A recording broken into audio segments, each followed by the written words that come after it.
It's time to talk sports. It's Hacksaw's Headlines, a panorama of the world of sports, stories, comments, and opinions. Touchdown, San Diego! Now, here's iconic sports talk show host Lee Hacksaw Hamilton and co-host John Riley.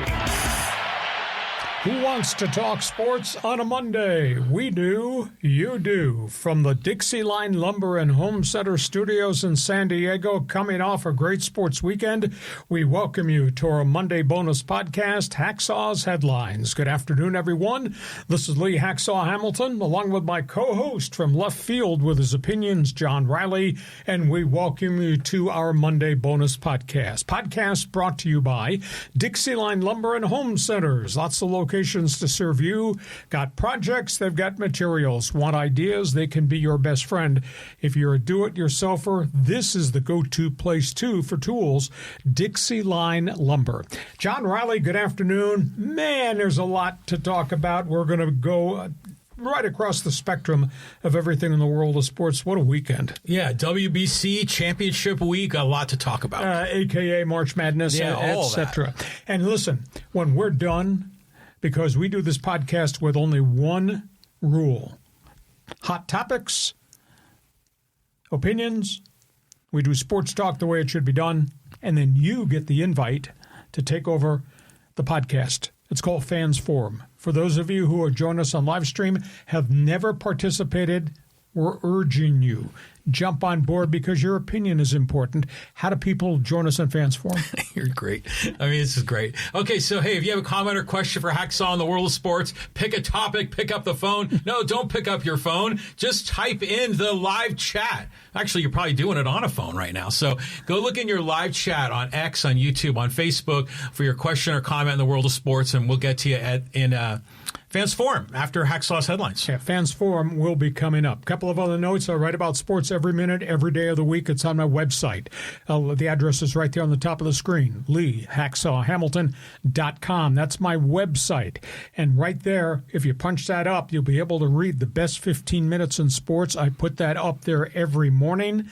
The One Man's Opinion column. I write a column every day about something in the world of sports. And when you go to the website, you can register to join Hacksaw's Insiders Group. Just fill out the orange box, put your name in there with the email address, because John and I started sending out newsletters.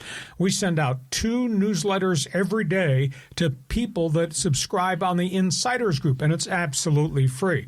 So we want you to not only watch the podcast, read what I write on the website, get the newsletters too. Also, share, subscribe. Share. Tell everybody what we do Mondays and Thursdays at 1:30. Subscribe. When you subscribe, you will get notification every time we put additional videos up on the YouTube channel. We put up about 7 to 10 videos every week in addition to the podcast. So share and subscribe. And you can make us help this thing grow. Give us a thumbs up. Find it. Hit the follow button and give us a 5-star rating. It really helps us a great deal. Have I covered it all? You know, we don't do 7 to 10 extra videos. We do like 25 to 30 extra videos every week. Well, I put up 7 to 10 videos. This guy is in the laboratory editing nonstop every minute of every day. But sample what we put up on the YouTube channel, and when you subscribe, therefore you will get the alerts. Okay, John, I'm ready. You're ready. Man, we got a lot to talk about. Yeah, let's talk about the Aztecs. Tough season, tough way to end. 2 different sets of emotions. Really disappointed for the community. Really disappointed for the team. The program has just reached an excellent height of consistency. Big disappointment, they don't get invited to March Madness. Kind of peeved at all the other conferences that got 10th and 11th place teams in, but the second team in the Mountain West, which has a tremendous history and tradition, did not get even a look-see because they didn't win the Mountain West Conference Championship. And this was a really good conference. How in the world could the committee not see how many good teams there were that took turns knocking each other out during the course of the season? Very disappointed. Aztecs didn't get in. Very disappointed Mountain West was just one team getting into the tournament. Now, I'm also going to use the emotion on the other street corner. Respect. Let's understand the job that guy, Brian Dutcher, has done. Let's understand the fact that this isn't Laramie. This isn't Logan. This isn't Albuquerque. This isn't Fort Collins, where historically coaches have done well and jumped ship and run off for a big payday. This guy's been here 23 years. He recruits good kids. He teaches them. He coaches them up. We have success on the program. It's about team, not me. Does not have a lot of academic casualties. Does not have a lot of off-the-floor crap. This is a really special guy that's been here 23 years. So appreciate the man, his values, and his ability. I think he's a great coach. I think he's a great person. So I salute Brian Dutcher, even though this is a bit of a downer. Let's talk about the Aztecs team itself. I made notes during the course of the season. This was really a streaky season. End of the day, they were 4-11 against good teams on their schedule. Despite their tournament history, they wouldn't get a chance. Tough schedule didn't impress anybody along the way. Too many quad 1, quad 2 setbacks. And during the course of the Mountain West Conference tournament in 3 games in 3 days, I had made notations to myself. This is a war zone. This is relentless defense. This is pound the paint. This is a ton of contact. This is a team that has no quit despite adversity. All things about San Diego State. Now, they beat New Mexico. It was a hell of a game. They made Jake Hall, their star three-point shooter, disappear. He was 1 for 10. Tomislav Bujan, 3 for 9 shooting. Of course, Lobos missed 13 free throws along the way. The Utah State game, backbreaking. They were in that game, actually had a 50-49 lead. The backbreaking 5-point play with the video replay. That was a bad call. Really set them back. Well, timing was everything, and I could understand why they viewed it the way they viewed it based on what the ref called. And they ran out of gas. After that, Aggies ran off a 15-8 run. San Diego State just had 12 points in the final 10 minutes of the game, so Utah State had a lot to do with that comeback win. Ran out of gas. But I'll tell you, what a two-night performance by Magoon Gwath. Reese Waters wraps up his career with, give me the ball, let me score points. He played very well. And they played 2 games in 15 hours time span, John, shorthanded. In the big picture, this is a really good program with a really good leader and a coach. This was just a one-off bit down of a year. Turn down the NIT bid. They have so many players banged up. I just think they're emotionally drained, and they would not be able to play any home games at Viejas because of other scheduling for the NCAA tournament. So I felt bad for San Diego State, but this is the end result of just kind of an odd year, and we've hardly ever seen that since Brian Dutcher took over. Feeling bad? How about the Lady Aztecs? How could you go 19-1 in your own conference? How could you be 25-5 and never get any votes at all in the AP women's poll and then not get invited to the tournament? That, to me, is absolutely stunning. They're going to the women's NIT. We'll see if they run the table if they win that. Your comment on Dutcher, the dudes, your comment on the Lady Aztecs. Well, how about let's congratulate the Lady Tritons. And they're making March Madness. Mm-hmm. I think they're the only team that's made the big tournament here in San Diego. Exactly. So you got to give them props. But yeah, that was a disappointment. You know, you knew it was going to be a tough game, and the Aztecs are good at throwing punches. Figuratively speaking, but Utah State punches right back, man. I mean, their defense was ferocious. This whole season, it just seemed like the Aztecs offensively were fine. I mean, rarely did they have a really down game. They were always scoring well over 70, it seemed. Yeah, but their three-point shooting was a miss a lot of the year. Yeah, it was hit and miss. I'll give you that. But, it was the defense that broke down. I mean, the defense wasn't holding these teams. I mean, they gave up 2 games over 100 points. Yeah, the perimeter defense was lacking, and there were nights that the rebounding was MIA. Yeah, exactly. So this is kind of a one-off, but, the landscape is changing in the world of college sports. And, there's a lot of these rumors about these guys are entering the transfer portal. And, I mean, how do you build chemistry? How do you build culture when you've got mercenaries coming and going? I think the future for, basketball in general and Aztecs specifically is kind of a little bit gray. Well, I think it's gray right now, and we'll just see if there can be more money raised in NIL or whether the charisma and the leadership and the track record and the history of Dutcher gets these kids to stay. Outside of a payday going to a strange place, why would you want to leave here? You got tradition, you got history, you got credibility with a coach. Why would you go to a strange place aside from a payday?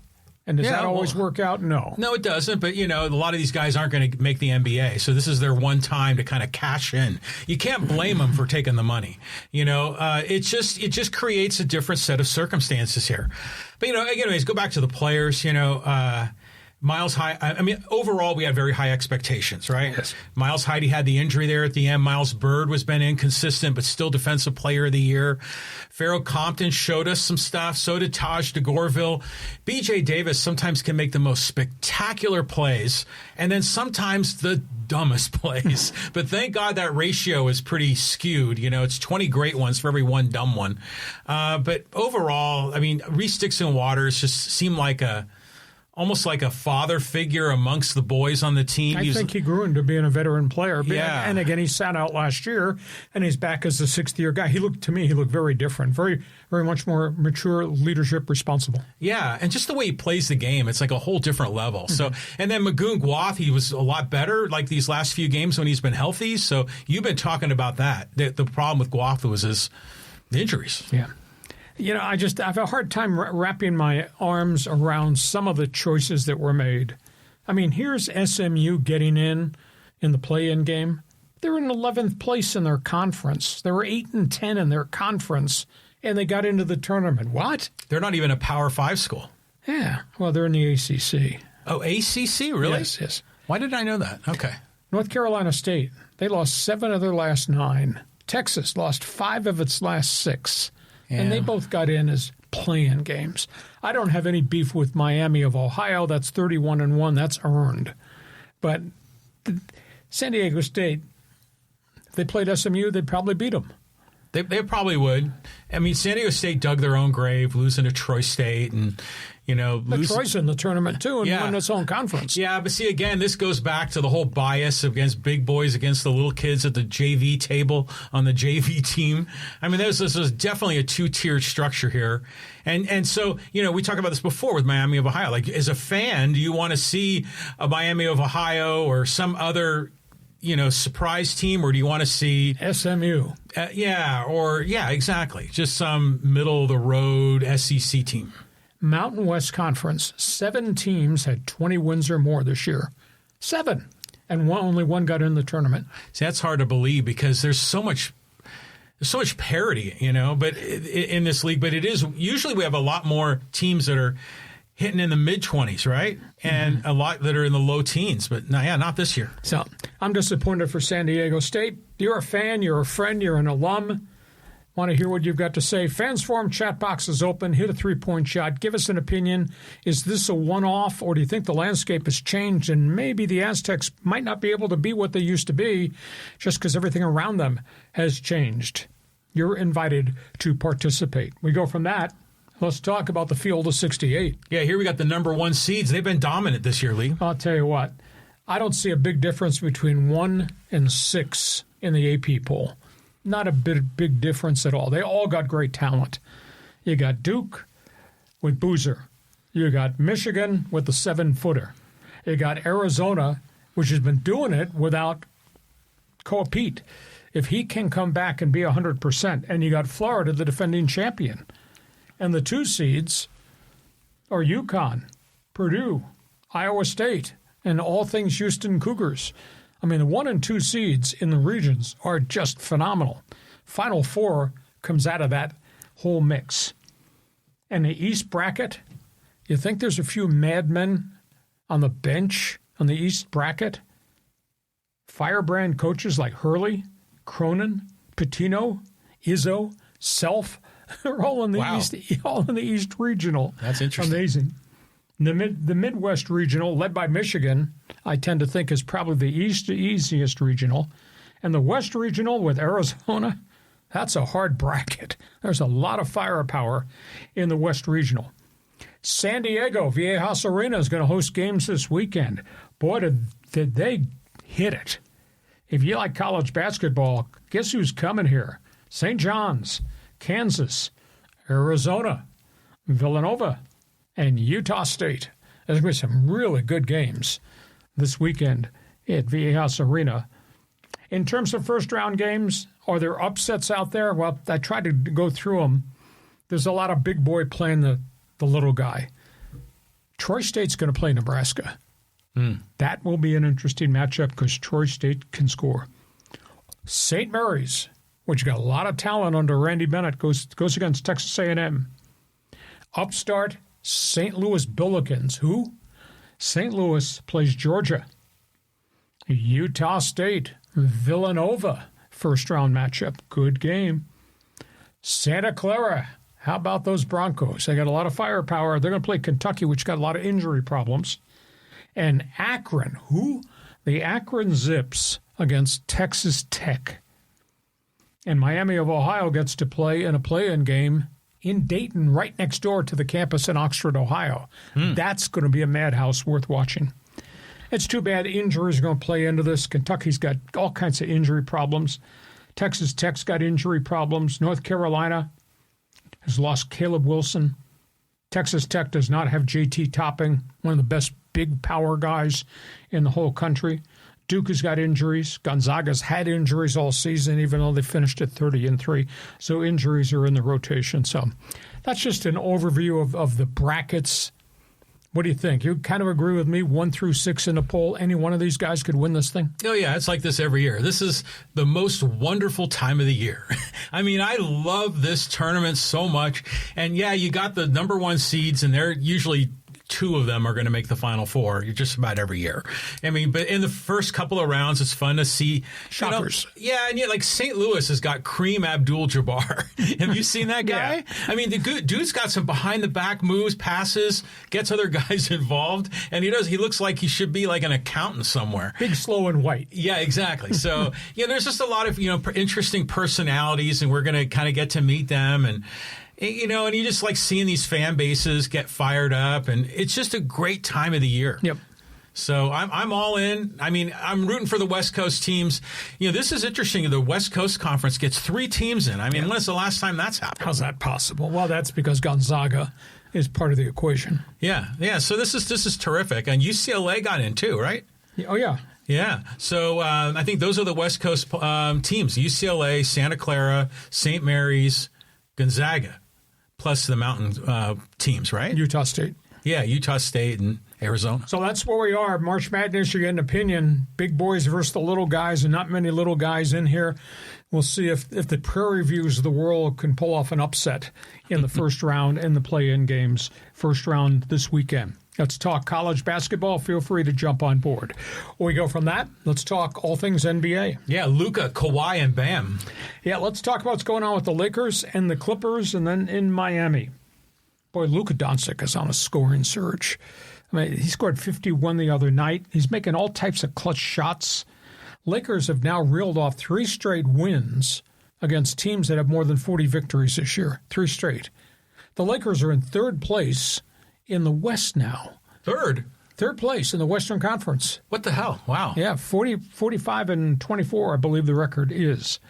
J.J. Redick confirming that he met with LeBron James as LeBron was coming off the injured list again and convinced LeBron to accept a complimentary role player. And LeBron, whether he's in the starting lineup or whether he's first guy off the bench, is going to take on a bit of a different role because the offense now is really rolling through Luka, through Austin Reeves at this point in time.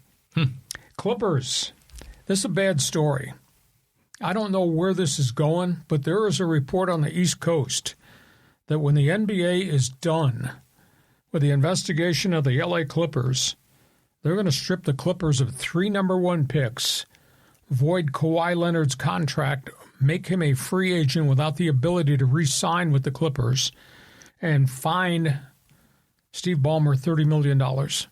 That's a lot. That's one of the reports. There's evidently additional evidence this Washington law firm has uncovered about correspondence between the Clippers. There's a whistleblower. That's what has brought all this new stuff to the front. There's a whistleblower who has turned that company in, saying that this was going on behind the scenes. So this I don't know what the future of the Clippers will be once the season is over. I don't know what Kawhi's future is going to be. But the Clippers are playing really good basketball for a team that started 6-21. Now Kawhi is out. Kawhi has sprained his ankle. He's averaging 28 points again. It's the best season of his career statistically. And he's kind of dragged the Clippers kicking and screaming into the playoff race, but now he's hurt. And the other topic is Miami. Pat Riley and Eric Spoelstra spoke up over the weekend. We are not apologizing for anything that happened in that game in which Bam Adebayo scored 83 points. He deserved it. He earned it. Well, those are the only two guys speaking out on behalf of Bam, because most everybody around the NBA thinks that was rigged. That here they are feeding Bam on every trip down the floor. Here the Heat are taking fouls intentionally early in the shot clock when they're leading by 28 points so they can get another possession to feed Bam the ball again. This is kind of ticky-tack. So anyhow, you want to comment on LeBron? The NBA, now with a whistleblower evidently showing up on this Kawhi Leonard contract? And how about the Miami Heat stance? This is interesting topics. I mean, number one, we've always debated whether LeBron is a positive or a negative, right, to the team. And I think we're learning. I mean, I think he's obviously a great player. You've always defended him statistically, but it's just the chemistry ain't right. So now he's going to be a wingman for Luka. And I think that's great. I mean, I think that's how it should be. And if they've got it, if it's cooking, if it ain't broke, don't fix it. So good on them. The Clippers thing, that seems extremely heavy-handed of a penalty. And I get it. If you're circumventing the salary cap, you need to have more than a slap on the wrist. But that's a lot. And I kind of wonder, is Kawhi really playing hard this year just to kind of prove his worth, knowing that he's going to be a free agent and they're going to be questioning his value? You could probably connect those dots on that. He's playing hard and he's not had any real bad setbacks with the knee, which really amazed me because he had always been on a minutes limit each of the last 2 or 3 years, as you would. Your favorite term, load management. Yeah, he just always seems like, you're carrying around like a dozen eggs, with him. Fragile. Very fragile. And the whole Bam Adebayo thing, I mean, people are always going to complain about something. If usually they say in basketball is feed the guy with the hot hand. I mean, he had the hot hand that night. And that's ticky-tack trying to say this is bad sport. But it was kind of bad sportsmanship. But I'm not going to make a big deal out of it. He got the record. Just turn the page, move on. Okay, one other item before we move from the NBA. This just surfaced this morning. Guess who is going to become an investor in one of the groups bidding on the Las Vegas expansion franchise for the NBA? Magic. Magic will divest himself from the Lakers. Magic is proposing to be part of a consortium to bid on an NBA expansion team. And the NBA Board of Governors is going to talk about and maybe take a vote later this week on actually starting the process for the 2 expansion teams from maybe 2028, one in Vegas, one in Seattle. Magic might be part of the consortium to get the Vegas team. Interesting. Is that sacrilege to Laker fans? I kind of wonder. Wasn't Sheldon Adelson's wife going to be in on that one too? And she's something. She's a character. Yeah. We won't go down that rabbit hole. But yeah, I mean, I'm happy for Magic. I mean, he's had this really great post NBA career, and he's showing it. He's like a major executive doing the big deals. What a role model for America. Yeah. So that's the latest story there. One other basketball topic. We're on the clock. Next one, WNBA. Oh yeah. These guys are under fire. Boy, this is an amazing story. This thing has dragged on, and they are now on the clock. I mean, their season is supposed to start the first week of May. They have not held their college draft. They have not allowed free agency, etc. The WNBA and the union met for 5 straight nights in a row, more than 40 hours of negotiations, including one 12-hour session that went to 5:30 in the morning. But they are continuing to struggle about the cut of gross revenue that the players' union should get.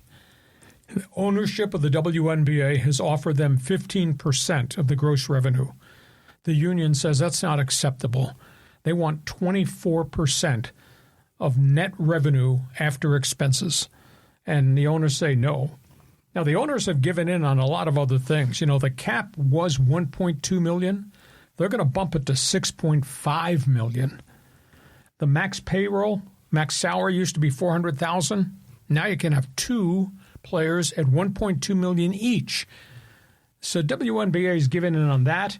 They're still arguing about a housing fee because the league has always helped the players with a housing fee in every contract in season. But they are so far apart in the percentage of either gross revenue or net revenue. And they've gone past the deadline and they continue to meet. But there's no progress on the one big issue. Now they've given them a lot of money already. What do you think the players should do? Accept what they have and just move on? Because those are big pay bumps. I mean, for the cap to go from 1.2 to 6.5 is amazing, and from the max salary from $400,000 for a superstar to $1.2 million, and you can have 2 of them. Yeah, that's a pretty good bump. It is a big bump, but it's interesting. You're talking about what percentage of revenue do the players get, but it's hard to compare that. It sounds like really low. What did you say? It was 15%, and they wanted 24%? Yes, and that sounds crazy low compared to other sports, but because it's a new sport, the revenues are a lot less than men's sports. The fixed costs don't change a whole lot, so the proportions don't change. So I think this is just an indication of they're in this transition era. The Caitlin Clark, the blowing up the Indiana the fever, bringing these huge crowds. I mean, is this sustainable? I think there's some question marks. And the women have no other option. There's no competitive league to go to.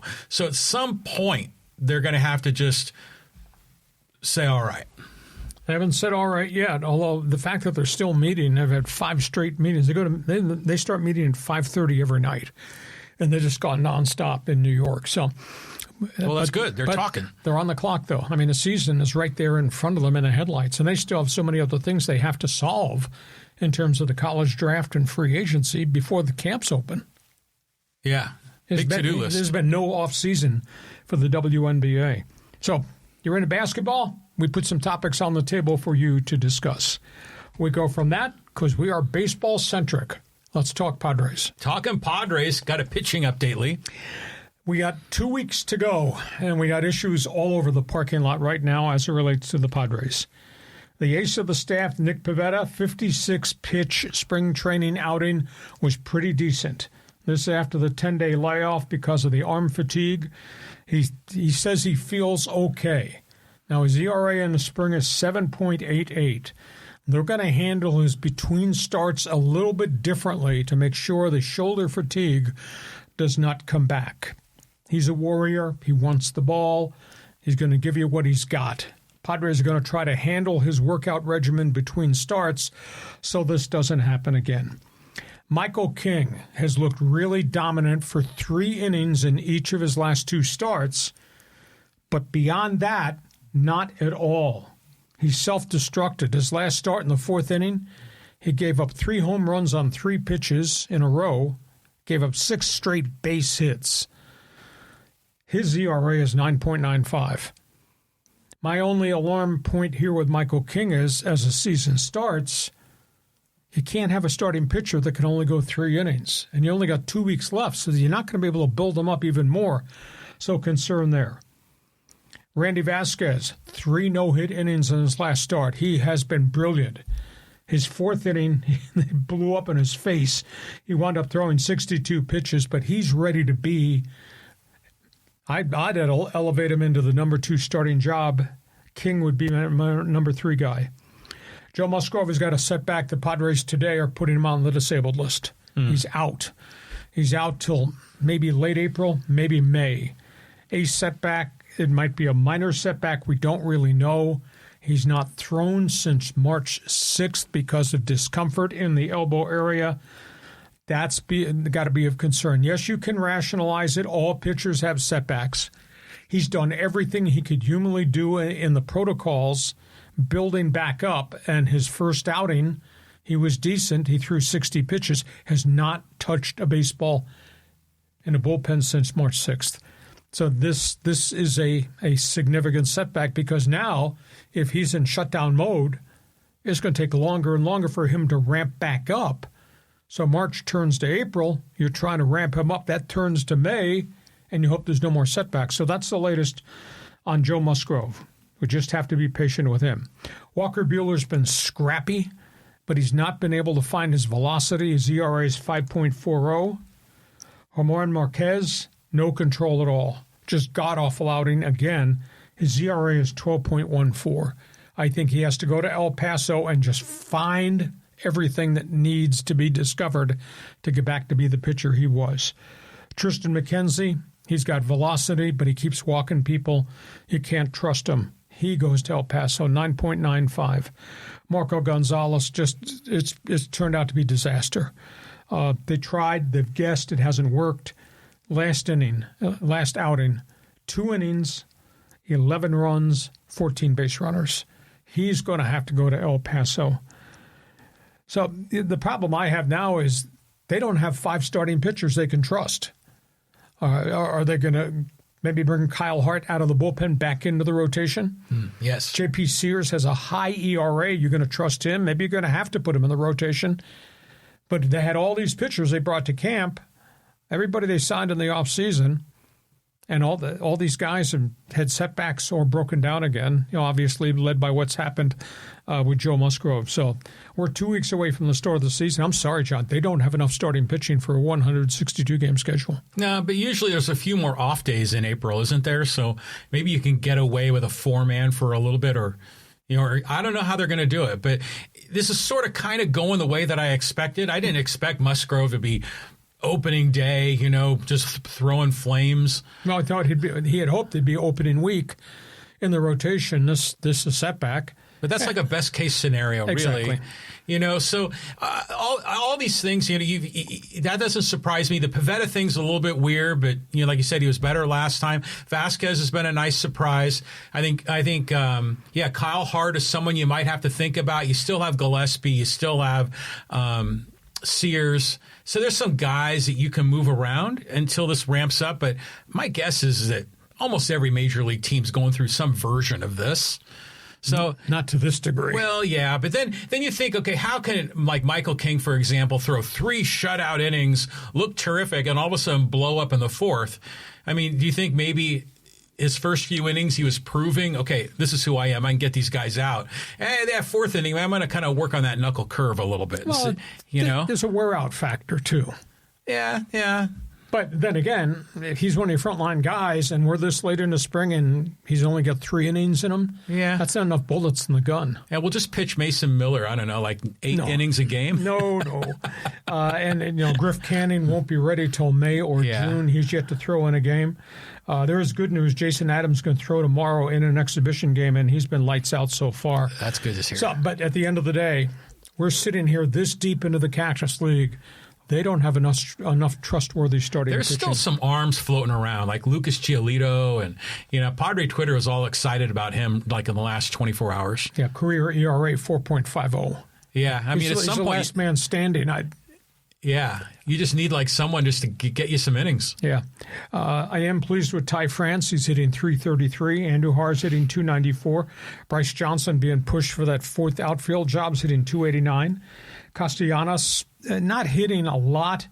A little bit concerned about Gavin Sheets. He's hitting 224. Yeah, I expected more at this point because the first base job is his. So that's where we are. All things Padres. You're a Padres fan. We're 2 weeks out. They don't have enough starting pitching, and the lottery tickets that A.J. Preller bought at this point don't look like he can cash in. Yeah, that's why you buy a lot of tickets. So you hope one does. Okay, that's the Padre update. Let's talk Dodger and Angel baseball. Yeah, here we go. Who's hot and who's not? Let's talk about the Dodgers. Blake Snell, 15 pitches, soft toss off the mound. He's begun the process of coming back. That's got to be followed by more mound work, then it'll be followed by batting practice. Then he'll be left behind, I think, at Camelback Ranch. He starts the season on the disabled list. Yash Yamamoto is back from the World Baseball Classic. He's going to make one more start. He'll be ready for opening day. Ohtani is back. He's going to start taking all DH hits beginning tomorrow. They think he'll DH in Cactus League games. He did throw a 54-pitch bullpen session with Team Japan at the WBC and looked electric. They're going to try to decide shortly whether or not he actually makes a Cactus League start before they break camp over in Arizona. Hyesung Kim, the young infielder, is back. Diaz is back. So they've got everybody from the WBC back in camp. So now we'll find out, does Ohtani pitch in a Cactus League game as a starter? Final appearance before the regular season. He will be in the rotation on opening day. Kyle Tucker is hitting .231. This deep in the Cactus League, I would have expected a little bit more. And a young kid, the infielder that they really like, Alex Freeland, is hitting .107. Jeez. So, but the rest of the team, I mean, they're 16-7 in the Cactus League. Pretty good. So that's the latest there. In terms of the Angels, they don't need to lose anybody. Now Zach Neto's hurt. Sprained his hand, head-first slide at home plate. Sprained his left hand. I don't think he's going on the DL, but he's obviously going to miss some games here at the end of spring training. They tried so hard to find pitching, find bullpen help. Drew Pomerantz's ERA is 13.50. He can't get guys out. And Robert Stevenson, who's had elbow surgery, has re-injured the elbow. He's gone back to see a second specialist. He may be done. Period, exclamation point. And the battle for second baseman, they sent the 2 second basemen that they thought were going to be in the lineup down to Salt Lake City. Christian Moore, the number 1 draft pick, and Kylan Paris, both gone back to AAA. And Jameer Candelario, who's hit some home runs but not hitting batting average, he might wind up being their second baseman to start the season. Now, some guys are having good springs with the Halos. Adam Frazier, Royals, Padres, Pirates, he's hitting .368. Jorge Soler, .360.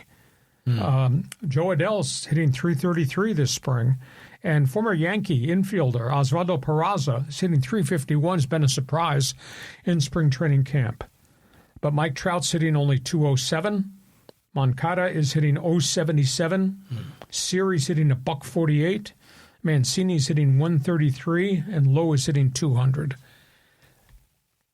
Outside of Trout, none of the other guys are going to be able to contribute and make any difference to the Angels. The Angels just look so short in terms of talent on their roster. So talk Dodgers, talk Angels. Well, it's not all bad news with the Angels. I mean, you had like 4 guys that were hitting pretty well. But yeah, the rest of that that ain't cutting it. I mean, that's not like a major league roster. No. It's just mind-boggling that the Angels are not a more successful franchise. I mean, I just don't understand it. But the Dodgers, everything kind of goes their way again, right? I mean, Blake Snell's coming back. Ohtani's looked electric in his bullpen session. The guys aren't with the WBC too long, and maybe except Will Smith. They're coming back early. They're all rolling back into Camelback Ranch. They're all ready for, the start of the season. It's Dodger blue baseball, baby. Everything goes their way. Okay, Dodger Angel fans, got an opinion? Feel free. Jump on board. Want to hear what you've got to say. There will be no Blake Snell till May or maybe the 1st of June. Not a problem. But they got Ohtani, and they're going to have Yamamoto, etc., and they got Glass now, and Roki Sasaki's going to be given the ball again tomorrow. He's going to start the Tuesday Cactus League game just to see if he's making any progress at all mastering that third pitch. But they say he's going to be in the rotation, even if it's only with 2 pitches, which is kind of weird to me. We go from that to what happened in Sunday Night Baseball. Oh, that was a hell of a game. Oh. Pitchers duel. Just USA-Dominican Republic. Just phenomenal. Superhero versus Superman. Paul Skeens versus Tatis Machado, Vlad Guerrero, Soto. Team USA, of course, the batting order had Judge, Bregman, and Harper. Oh, the energy in the Miami Marlins park was amazing. It was just electric. They love baseball in South Florida. They don't love Marlins baseball because of the ownership and the cheap budget and all that. Latin fans have just made this tournament something really special. And it was power pitchers dominating power hitters. Skeens' ball movement was amazing. I mean, yeah, Junior Caminero hit the 1 home run. He choked off the rest of the batting order. Gunnar Henderson, Roman Anthony, solo home runs. Skeens was strong. How about the defensive plays by Aaron Judge? Yeah. Diving catch, gunning Tatis down on the base paths. Julio Rodriguez over the fence, another home run robbing catch. And then Mason Miller was with his 101 fastball with the 9th inning save. Just amazing. Now, a lot of criticism about the last 2 strikeouts for Mason Miller. Soto was called out on 3rd strike. I went back and looked at that thing in slow motion. That pitch got to home plate at Soto's knee and then dropped. So that was a strike. Soto, you should have swung at the damn ball. It was right at your kneecap. I thought the next pitch, the next batter, Perdomo, that was definitely a ball. That was way off the plate, etc. Please explain to me why we don't have Robo-Ump, ABS, automated balls and strikes in the WBC. Yeah, I mean, you think it would be the same as the new rules in MLB. Yeah, and it's installed in the stadium. Why don't you use it? Yeah, well, I mean, this is the perfect advertisement on why you need, Robo-Ump, and it was questionable. Yeah, that last pitch to Perdomo looked a little low in the zone, but there's a lot of debate now as how does ABS work? Is it really like a 3-dimensional figure that you just need to nick as the ball goes through, or they put in the square in the front of the plate, the middle of the plate? And there's been some debate about that in the last 24 hours. Because the ball has such bite on it, it can dip and move. Yeah, exactly. But, just a couple of thoughts on the game. Okay, first of all, love the energy, love everything about this. I mean, I remember it was at the 2017 semi between these two teams, and it was fantastic at Petco Park. Now, why in the hell is Fernando Tatis stretching it out, going from first to third with 2 outs? Against that guy, Judge. So isn't the rule is you don't want to get thrown out at third base with one or don't want to make the first or the third out at third base. Yeah, don't kill off the rally. Yeah, so that was kind of a dumb move. I think maybe he's trying to fire up his team. I don't know, but it was definitely a pitcher's duel. I enjoy pitcher's duels, but I was disappointed it wasn't as much, home runs and bombs and bat flips. I wanted to see some more of that. I was stunned that the Dominican bullpen held up against that Team USA batting order. They dominated them. Yeah, they did. I mean, the bullpens for both teams were great. And it's fun learning about some of these players because some of those Dominican relievers I was not familiar with. And frankly, there are a couple of guys on the U.S. team that are young up-and-comers that I'm just learning about now. Yeah. But it's a great tournament. I guess we're going to have the other semi tonight, the final on Tuesday. So more of this. Change the all-star format. Bring it on, baby. With the ABS. Yes. Yeah, Venezuela eliminated Japan. Acuna, Will Abreu, pretty good young Red Sox phenom. Monster home runs there. Japan kind of ran out of arms, and I thought lack of pitching was going to haunt Team Japan through the course of the tournament. They did not wind up getting deep into this tournament. So Team USA, they play Tuesday. Championship game is tomorrow. Hell yeah. So we got that. You saw it? You like it? You agree or disagree with the strike 3 calls at the end of the game? Soto quit crying, swung the damn pitch. The other one I thought was a ball. If that had been a ball, Tatis would have been the next guy up against Mason Miller. Yeah, and I know that Craig Stammen was hoping to avoid that kind of a situation where they go after each other. But did you see the still photo of the ball crossing Perdomo's knees? It was like... I thought it was low. It was, yeah, but it was like the ball was sort of kind of nicking the kneecap. I mean, it was a lot closer. Sometimes I think that box they show on TV isn't a perfect reflection of where the real strike zone is. It's probably as good as the technology as we have, and it's better than just the umpire sighting and seeing. Oh, yeah, for sure. Okay, it's all things baseball. You got an opinion, feel free. We are baseball-centric on this podcast. Want to hear what you've got to say. We are at halftime. Podcast brought to you by Dixieline Lumber and Home Centers.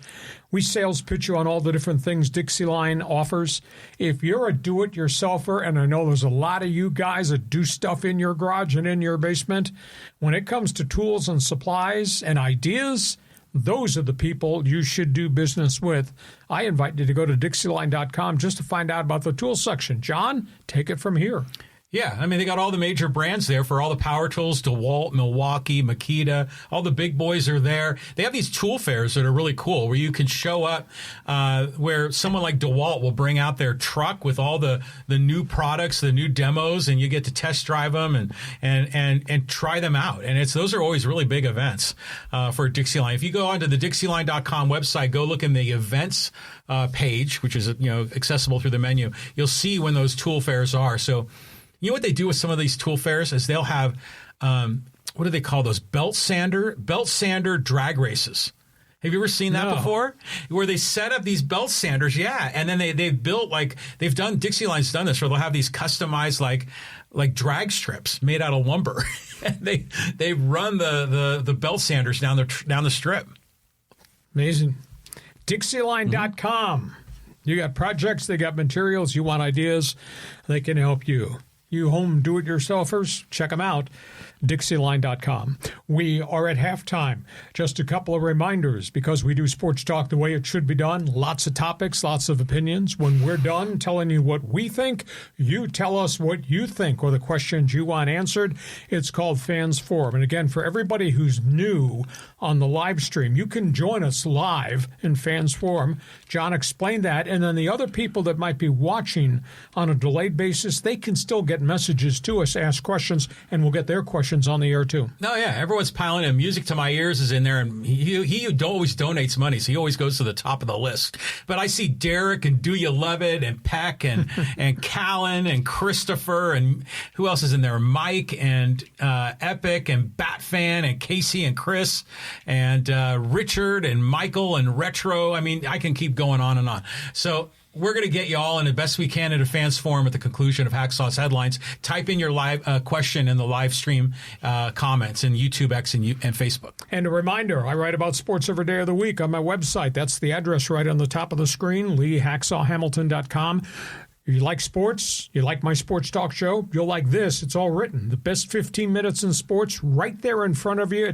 You give me 5 minutes every morning, you'll know everything there is in the world of sports. Also, I have my One Man's Opinion column, which you got to read. I wrote about the Aztecs, basketball, the program, the health of the Mountain West Conference, etc. Read my One Man's Opinion column. Also, you can subscribe to get on our email list, because John and I send out 2 emails a day, morning and late afternoon. You can get that in your inbox. Just fill out the orange box right on the homepage. Become part of Hacksaw's Insiders Group. Want you to share. Tell everybody what we do Mondays and Thursdays at 1:30. Subscribe. You will get the alert on YouTube every time we put additional videos up. We just pour out a lot of information, a lot of videos on our YouTube channel. You'll be able to get that. You can help us make this thing grow enormously by giving us a thumbs up, hit the follow button, or how do they do the 5-star rating? That's Apple Podcasts. Apple Podcast. Hit the 5-star rating on Apple Podcast. It helps us grow enormously. I'm ready for the second half because we got more topics on the table to talk about. Yeah, we're going to talk NFL free agents. You got your list here and ready to go. Yeah, there's an awful lot going on in the NFL. Let's start with the Minnesota Vikings right there first at the top of the board. They have signed Kyler Murray. I told you on Thursday they were going to meet with him. I said, don't let that guy get back on the plane. They did not. He signs a 1-year contract with the potential for options after that. Kevin O'Connell takes him under his wing, and they'll try to polish him and make him a better quarterback. O'Connell has had a history of developing quarterbacks with the Minnesota Vikings. And for the first time, who's he throwing the ball to?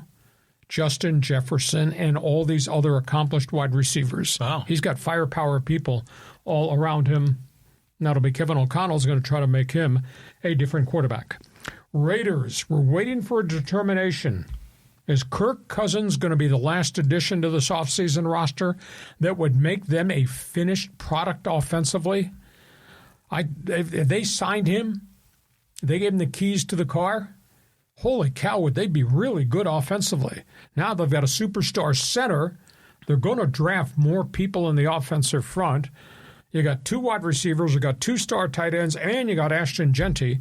And if you got Kirk Cousins as a trigger man, he'll give them something they have not had in a long time. Really quality leadership at the quarterback position. Cincinnati, which has been historically cheap, goes into the marketplace trying to fix their defense. And they signed Jonathan Allen, big wide-body defensive tackle of Minnesota. And the kid that I like, Brian Cook, young safety. They signed him to a bit of a expensive contract to pry him out of Kansas City. He goes to the Bengals. 49ers shopping to fill in holes on their injured roster. They bring Nate Hobbs in, former starting cornerback in Green Bay and with the Raiders. He comes in. They re-signed Dre Greenwald, who had an injury-riddled season in Denver. They bring him back also. And they also make a trade to get a defensive tackle as part of the rotation of starters, a young guy, big athlete from the Dallas Cowboys. Washington, I think Washington's had a really good offseason, and now they add this guy. This guy's productive, not a star, Van Jefferson. He's been all over the place, but catches, he got 50 balls last year. Washington signed him as a wide receiver. They signed one of Tampa Bay's 2 starting running backs, Rashad White, kid out of Arizona State. And, of course, prior to that, they signed 3 linebackers and a defensive end. Washington's been really, really active. In Philadelphia, this story is changing day by day. A.J. Brown is still a member of the Eagles. He may not be a member of the Eagles much longer. You know, the Eagles have talked about moving him to the Patriots, moving him to Tennessee. Now they're talking about possibly moving him to the Rams. Wow. Rams are evidently considering trading, I find this hard to believe, Devontae Adams and a number 2 to get A.J. Brown. Interesting. Now Philadelphia's got a cap problem. They're going to take a $43 million cap hit unless they can change the dynamics of A.J. Brown's contract. But the Rams are knocking at the door. And the only word I can use to describe the Rams is bold. They just have no fear of the salary cap, and they're all in to try to win right now. That what was behind the Trent McDuffie signing and the signing of the second cornerback out of Kansas City. They're talking to Philadelphia about A.J. Brown, so that's really interesting. And from the Chargers' standpoint, I wish I had an explanation as to why Joe Ortiz has done business this way, because he had the second most cap space of anybody in the NFL. He lost Zion Johnson, the number 1 draft pick, the guard. He's gone. He lost the blitz linebacker, Odafe Owe. He just lost Jamari Salyer, who was a tackle guard, first guy off the bench, and I thought pretty credible as a utility guy. He's lost 2 defensive tackles. He just lost his safety, Ben St. Juste. There's a total of 10 guys gone from the Charger roster. And all they've done is add a defensive tackle, Dalvin Tomlinson, who got cut by Arizona. Has been with 4 different teams. Add a blocking tight end, a blocking fullback. They signed a running back who's got knee injuries. And they picked up an offensive guard who's a former number 1 pick who was a bust in New England. He bypassed everybody. He bypassed all the marquee offensive linemen that were there that he could have had, and he lost Zion Johnson on top of it. I mean, I know he had to sign a bunch of in-house free agents, but there was enough money to go get the right guy outside to plug in to be an instant starter and better than what you had in it. He did none of that. So I don't understand anything what they're doing. So, John, start at the bottom, work with the Chargers, and walk your way through the Rams-Eagles trade and go from there.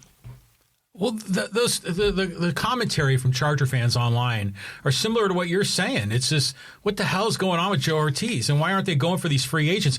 Could it be that Dean Spanos is saying, no, man, we don't want to spend the money? I mean, do you think that could be the thing? You got this great quarterback.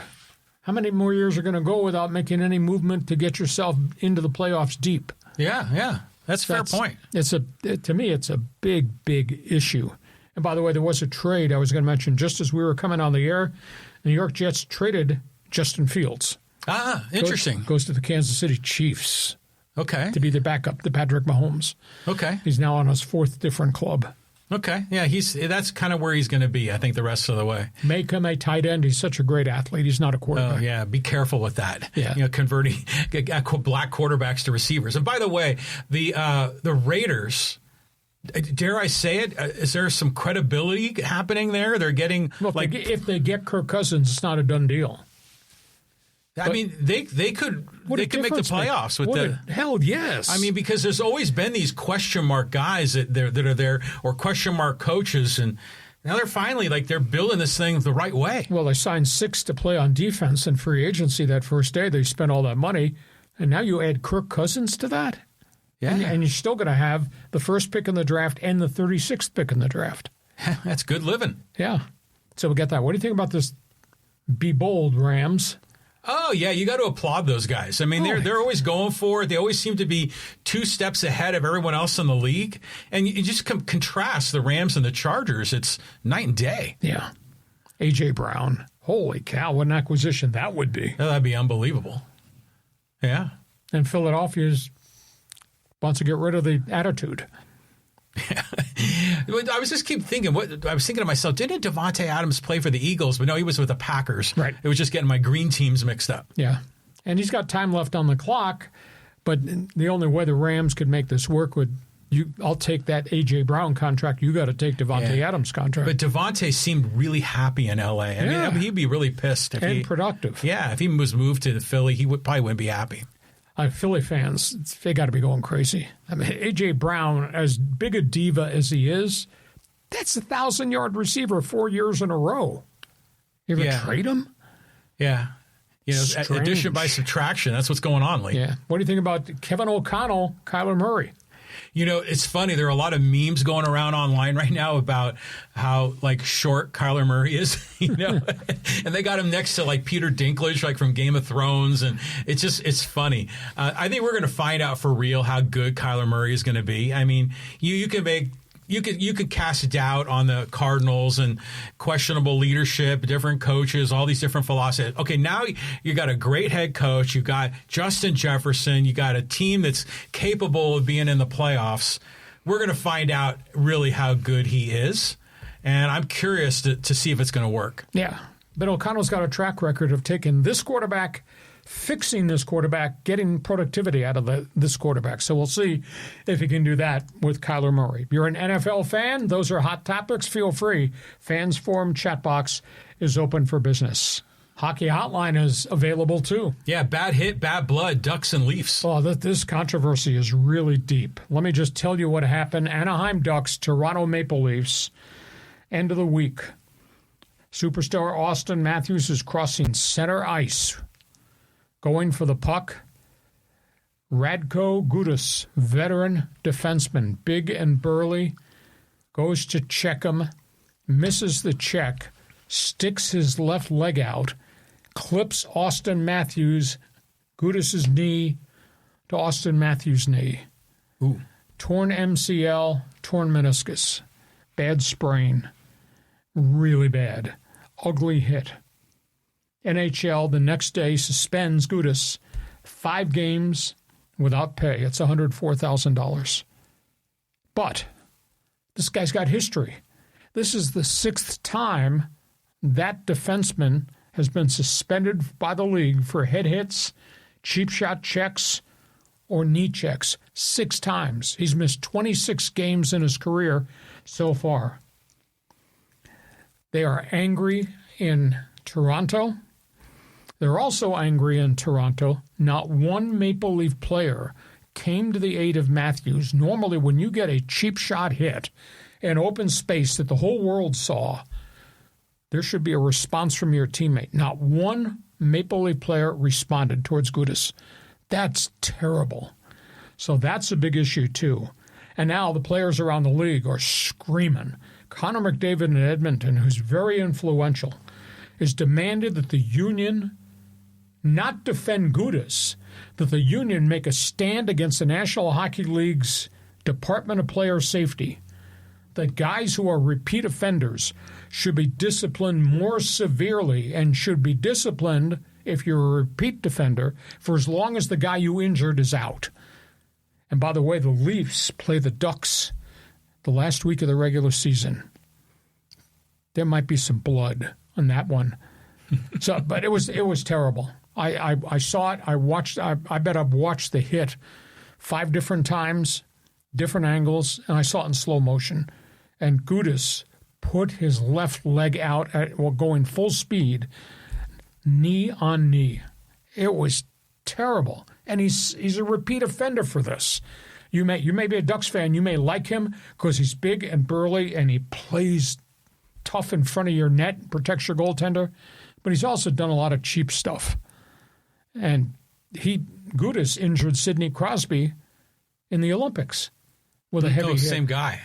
Yeah, Gudas is the one that nail Crosby and suffer the knee injury. It's knocked Crosby out for maybe the rest of the season. Mm-hmm. So I understand being big and tough and standing for and playing for your color and the crest on your shirt, but you can't do that. You can't leg whip a guy. You can't put knee on knee check. And to see him lean to make sure his left knee got out and hit Matthews, who was coming towards him, just gross. And Connor McDavid just lost his mind over the weekend in Edmonton, and he's an influential guy in the Players Union, saying, don't defend Gudas.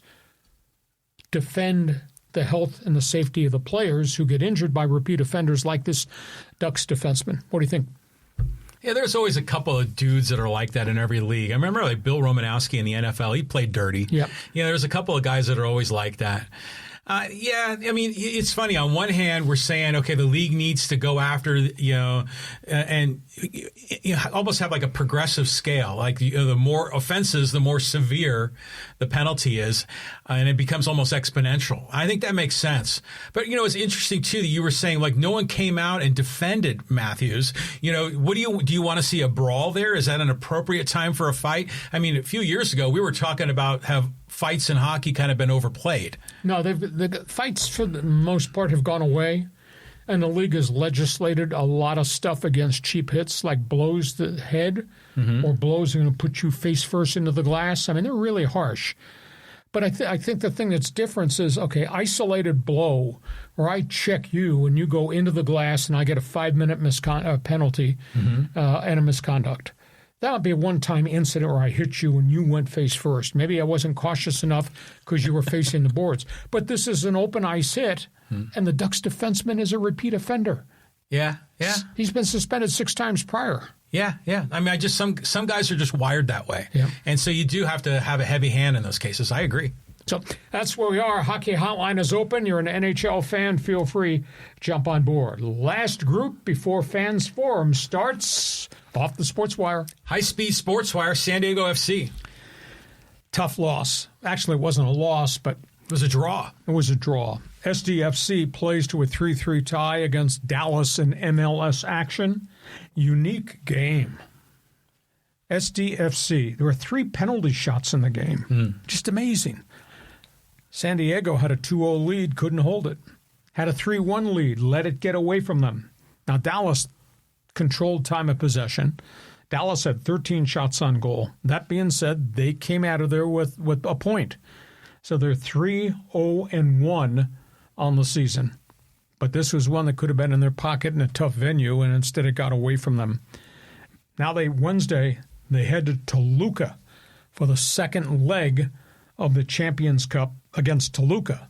They beat Toluca 3-2 in a game that was marred by red cards. Now they got to go to Mexico and play at altitude on Wednesday night.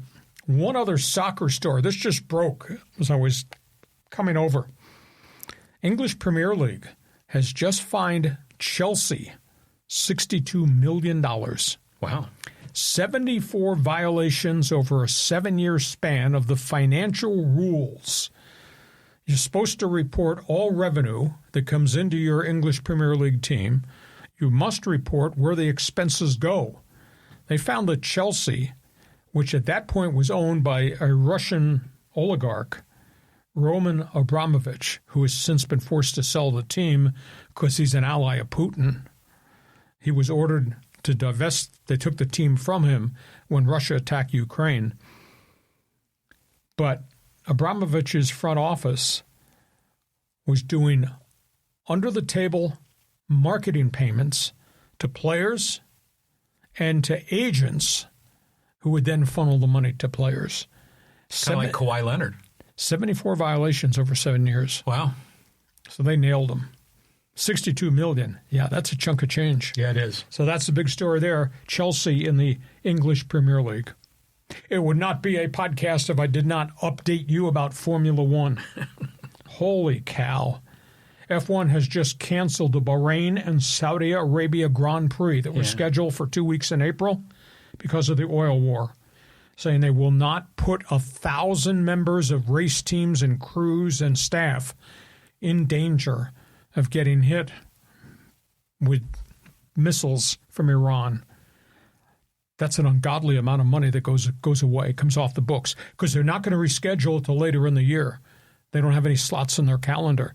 They're canceling the Grand Prix of Bahrain and the Grand Prix of Saudi Arabia. That's significant.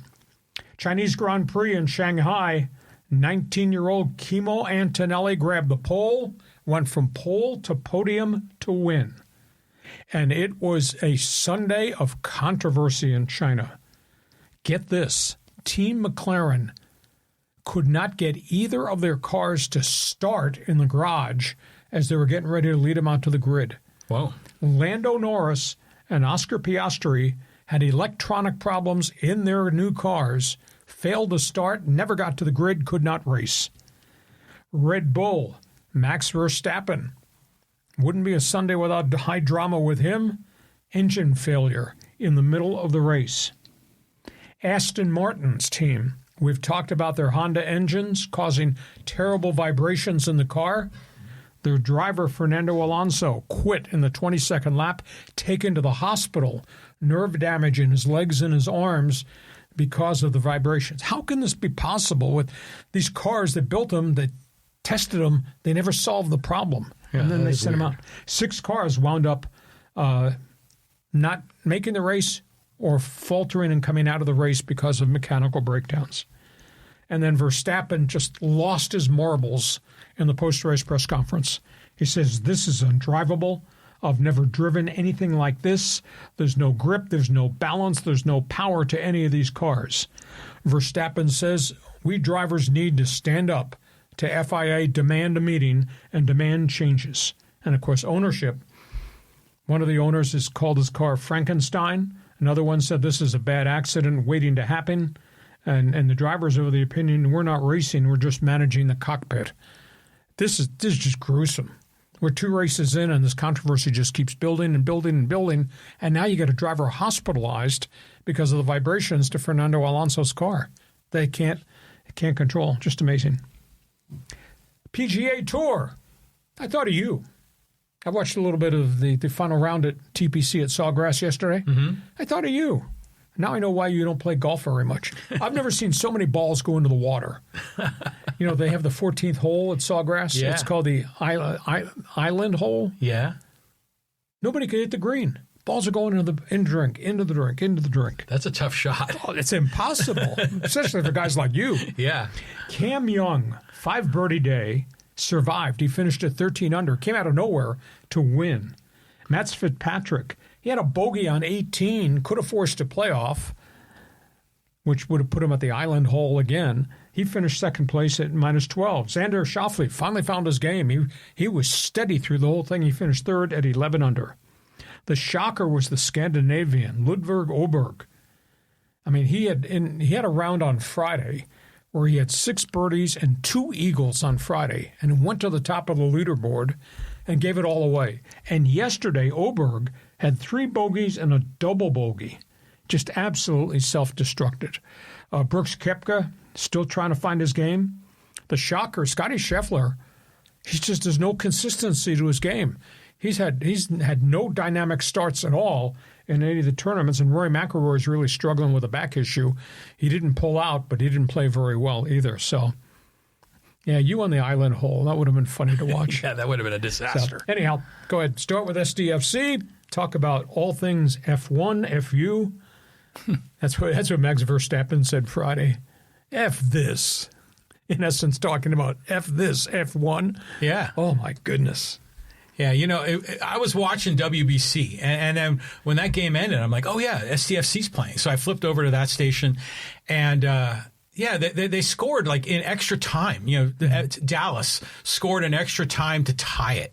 You know, it's like the tie is like kissing your sister. Well, you know, it's a kind of heartbreak. You played all well, and you allowed the tying goal at the 93rd minute. Yeah, I mean, that was a frustrating way to have that end. But they're undefeated still, which is early in the season. And by the way, I was out. Like my son lives out in Plano now, and right there, Plano, Frisco is. That area is where the stadium is for San Diego or for Dallas FC, and not too far from that, that second Jerry World, where the Cowboy, the Star is out that way. It's kind of an interesting area. So, yeah, San Diego FC is just a fun team to watch, and they're successful. I'm happy for them. Yeah, F1, it's always a drama with these guys, but these are still really young men. I mean, how old is Max Verstappen? He's got to be in his early 20s, Yes. right? You know, so he's whining about this and whining about that. But this seems to be pretty damn legitimate when every driver on every team is screeching that these things don't work, that FIA made all these changes with no input for the drivers and nothing works. And you get a driver hospitalized with nerve damage in his legs and his arms because of vibrations in the car that his team can't solve. Yeah, sometimes, if it ain't broke, don't fix it. So why are they keep monkeying with this? Boy, but it's the league officials that are changing the specifications, right? FIA, yeah. Yeah, that's weird. Just amazing. Okay, those are all things. Talking about his golf game. Are there any Formula One fans out there aside from me? I want to hear what you've got to say. It's time for Fans Forum. We want to hear what you've got to add to this podcast. Podcast brought to you by Dixieline Lumber and Home Centers. You got projects, they've got materials. And a reminder, if you're a do-it-yourselfer, you won't believe the tool collection. Go to the website. Just see what Dixieline has to offer. Punch up the different things on their website, dixieline.com. John, I bet there's some people that want to talk a little baseball, talk some NFL football, talk about the other topics on the table. Yeah, let's kick it off with music to my ears. Let's talk some WBC. Hey, Cal Raleigh fist bumps the dugout after striking out again. Locked in, 0 hits in the WBC. Calls Arozarena his brother, but ignores him on the field. Mariners Reddit fans are pissed. It'll be interesting to see now that, these guys are all going back to Peoria in the final week and a half of spring training. Arozarena is already back there, and, of course, Cal Raleigh will get back there. But Cal Raleigh said, this is no big deal. I just don't do it for anybody. There was an incident with Will Smith, the Dodger catcher. Somebody was going to make some statement to him, and Will said, no, I'm just calling balls and strikes. I'm not going to converse with you here. I think it might have been last night's game. Yeah. Yeah, no big thing. And we'll see, because they will ask Arozarena again, but Arozarena's already back in camp and said closed issue, etc. And Raleigh said it was never an issue. I just don't do business that way. This is a bunch of nothing. And it's just a bunch of nothing. Mm-hmm. Something to talk about. When these guys are playing for their team, they're not really at that moment, they're not teammates. They're competing, and you want to keep that game face on. I get it. But I've seen some batters go to the plate and fist bump the umpire, who's fist bumped them back. Yeah, they're just kissing up, hoping he's going to get some good calls. Okay. All right, let's go here. Yeah, more SDFC talk here from Callan. Afternoon, gents. That was a difficult ending for SDFC. If anything, that means Ferry becomes the #1 goalkeeper. Feeling nervous excitement for Wednesday against Toluca. Going to be a tough one. I'll be intrigued to see whether they go back to the 19-year-old because they played Pablo Sinibra as a starting goaltender in Dallas. But again, that's a league game. That's in a real tough set of circumstances in a hostile environment on the road. Dallas has got firepower. So I can understand maybe going with the veteran. Well, now, what do they do going back to Toluca? But again, the kid, he's the 19-year-old, he played really well. He won the first 3 matches of the season for them. And then obviously they won in Toluca too. See, I'm just getting used to all these different keepers because last year it was Dos Santos for almost all the season. Well, right? 2/3 of the season, then he suffered the fractured orbital bone. He's never really recovered. God, I hope he comes back. But it is interesting seeing these new faces, young kid there playing, and they just keep winning. The 19-year-old, he won 3 in a row, plus he won in the Champions Cup game. Wow. Yeah, Toluca, Wednesday night. Yeah, big game. Big game. Okay, let's keep on going here. Let's go to Peck, talk some WBC. Hello, gents. WBC, gotta love it, especially the knockout round. My son and I were hooked and on the edge of our seats, especially during the Kano.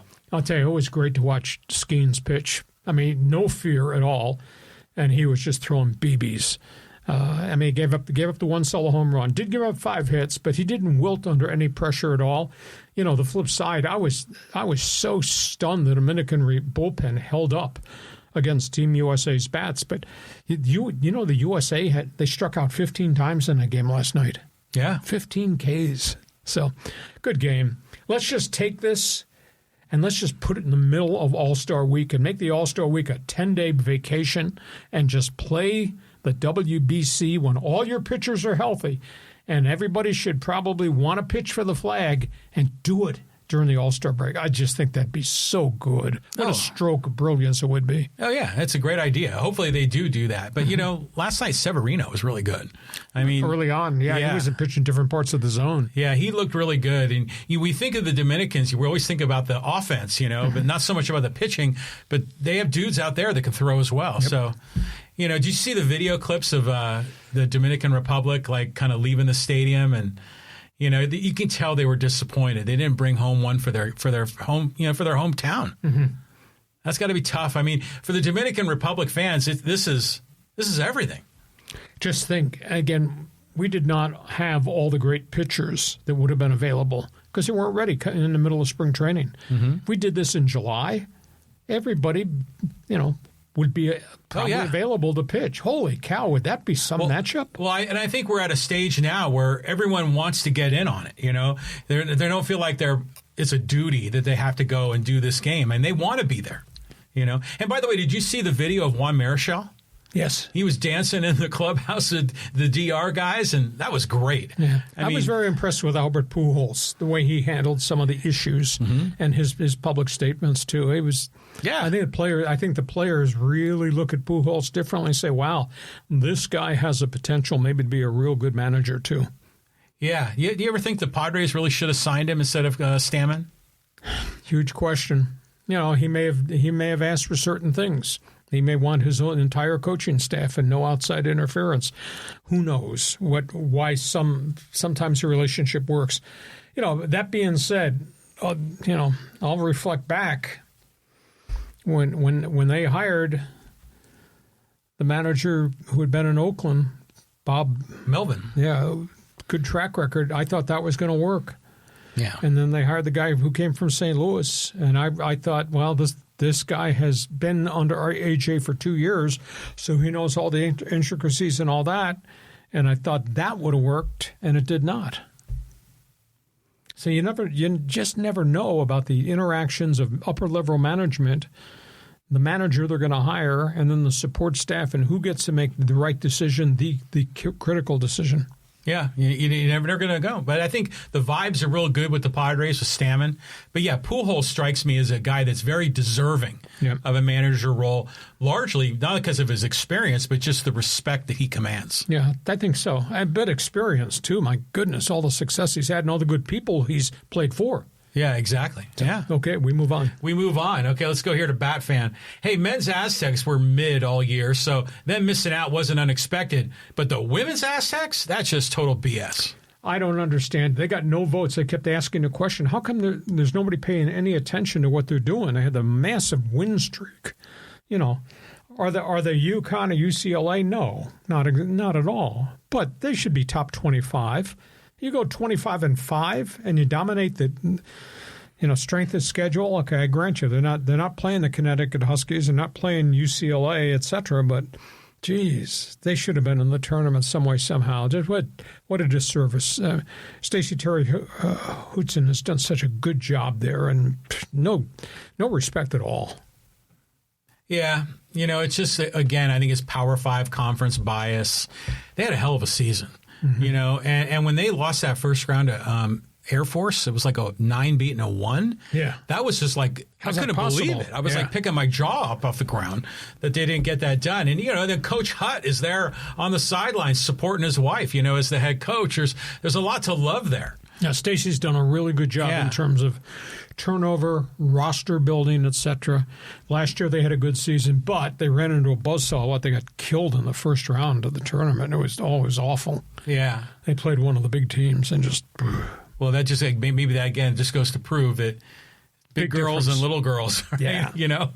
Good point. Okay, let's go here to Mike.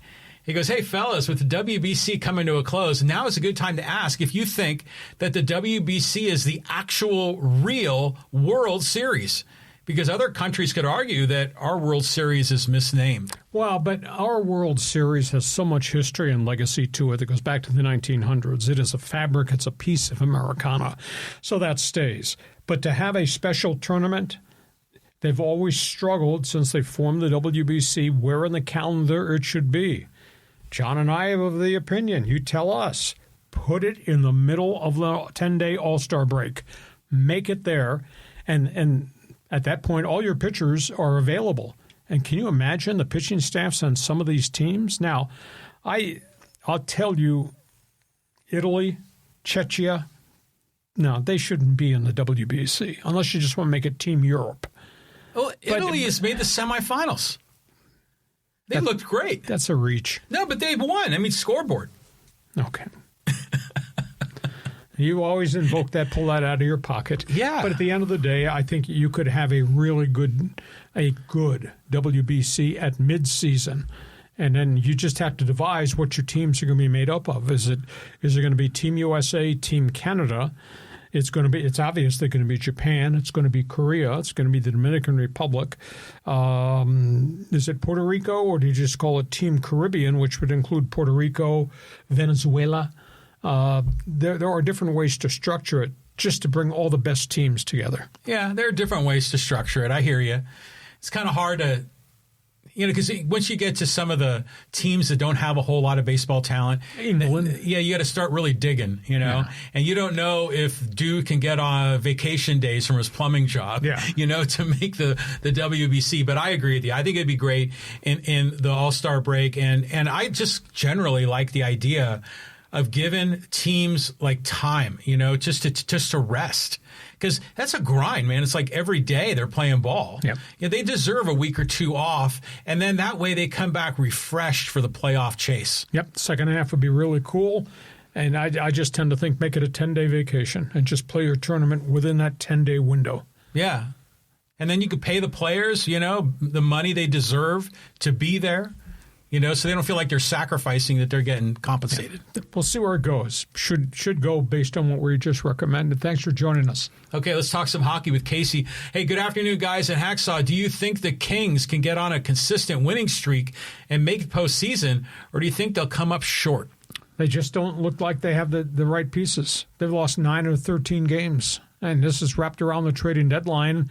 After they made the deal to get Panarin, that they put him over the top, but then they suffered a couple of injuries. So it doesn't look like it. I mean, the focal point, everything that's going on in Anaheim, they're in first place. The Ducks are in first place. And Pat Verbeek has made all these significant veteran acquisitions to complement the kids. So, and obviously he's got a great coach in Joel Kenville. So now, is Anaheim equal to the top teams?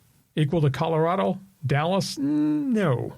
But they're much better now than they've been in the last 5 to 6 years. So just pay attention to the Ducks. Disappointed for the Kings, and I don't know how many more changes they can make because they've made trades. They fired the coach. They fired the general manager. They have a different general manager now, different coach. So at this point, I'm kind of amazed that the Kings just have never, ever really come together.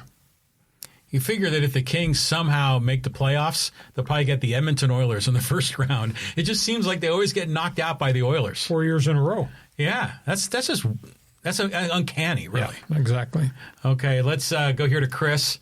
Hey, thank you, Paul Skeens, for once and for all proving an ageless debate. The great pitching does, in fact, beat great hitting. Well, it was great pitching, beat great hitting on both sides in that game last night. That was pretty impressive, and there were some rocket shots that were hit and some great defensive plays that were made during the course of the game. But just think, if we did this in July at the All-Star break, everybody's frontline pitchers representing every country would probably want to be on that staff and be available. Wow. And you're not asking somebody to go 9 innings because you stacked so many good guys there.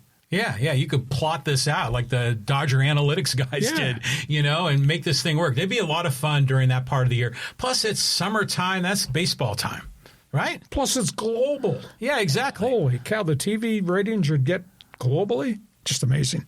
Okay, let's keep on trucking. Let's go to Richard. He goes, hey, it's the same old story. If you're a 500 team in a power conference, the NCAA will always give you a spot in the tournaments. If you're a little guy, unless you walk on water, you're not in. Well, we're sitting here talking about SMU. 8-10 record in their conference. SMU, 11th in their league, and they get in. And nobody from the Mountain West Conference outside of Utah State. And they beat each other's brains out all year. We got 7 20-win teams in this conference, and the only one that got in was Utah State. That's so unfair. Now, would San Diego State win a game in March Madness? Maybe not, because they're so beat up. But I'd sure like to see New Mexico play. I'd sure like to see some of these other guys play, but not going to happen. It's what it is. It's the big boys, one with the big money. They're the ones that are going to get it all. So March Madness going forward, although it'll be great because of the top teams have all the players, it's not going to be, I don't think it's going to be the same feel as it's been years gone by. Yeah, I mean, little by little, the mid-majors getting squeezed. Yeah, the Butlers and the George Masons of the world, I don't think are going to be part of this going forward. That's part of the reason why I think the tournament should expand. I'm all, they want to go to what, 72 or something like that? 64 to, so it's 68. To 72 or 76. Yeah, I mean, I would go 96. Yes. I mean, because those teams on the bubble. I mean, there was Indiana, Oklahoma, New Mexico, the Aztecs. There were some deserving teams, and those guys, they deserve to be there. And by the way, in case you're wondering, New Mexico and Nevada Reno are going in the NIT. Mm-hmm. Well, everybody from the Mountain West outside of the Aztecs is going to the NIT. Yeah. I think there's 5 Mountain West teams. But the NIT is not the NIT. I remember telling Steve Fisher when he first came here, and Steve's first year, I think they were 0-14 in the conference. I mean, it was terrible. They had no players. And then they got progressively better. And then they hit on a couple recruits, and they got good. And then the first time that they became postseason eligible, or they did something, they got invited to the NIT. And this might have been in Steve Fisher's 3rd year or 4th year. And I remember telling him, I said, you need to sit your guys down and give them a history lesson of the NIT, all the great teams. Because the NIT was actually the forerunner to March Madness in the NCAA. Yeah, it was the thing. Yeah, it was the thing back when New York basketball was something. And tell them about the history of the Mecca. And I said, Madison Square Garden. Tell them about the greatness of the Garden. I said, if your guys do well, they're going to wind up playing in the Garden. Well, they're not playing in the Garden anymore. They took it out of there. They're playing in Indianapolis in the middle of the week. So the luster and the sparkly lights of the NIT don't exist anymore. It's a very different time. Yeah, I mean, it's been replaced by something even better. Mm-hmm. But there is still a little bit of that Madison Square Garden kind of allure that was there.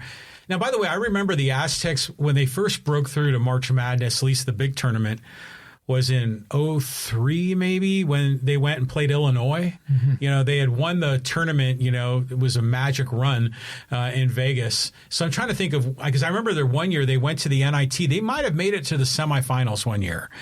So they were able to make the trip to New York, but they got bounced. Yeah.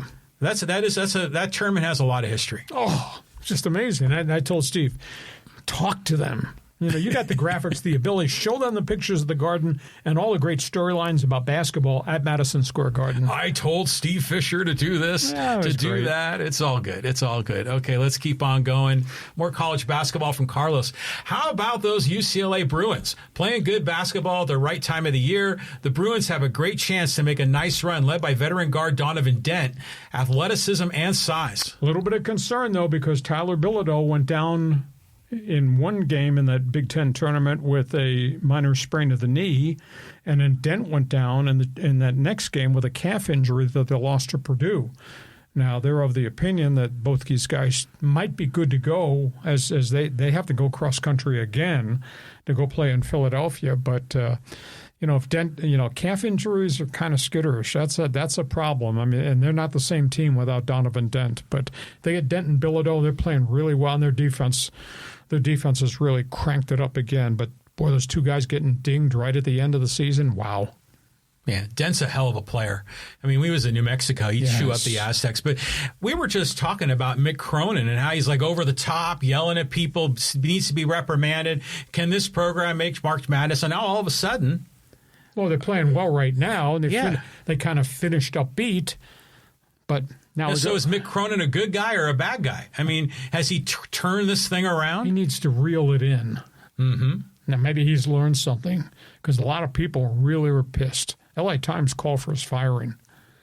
So he's got to control himself. Yeah, he does. So, we'll see. Well, hopefully Dent and Bilodeau are good to go, and if not, it might be one and done. All right, let's keep going. We'll go to Ryan here. Hey, your thoughts on Justin Fields getting traded to the Chiefs today?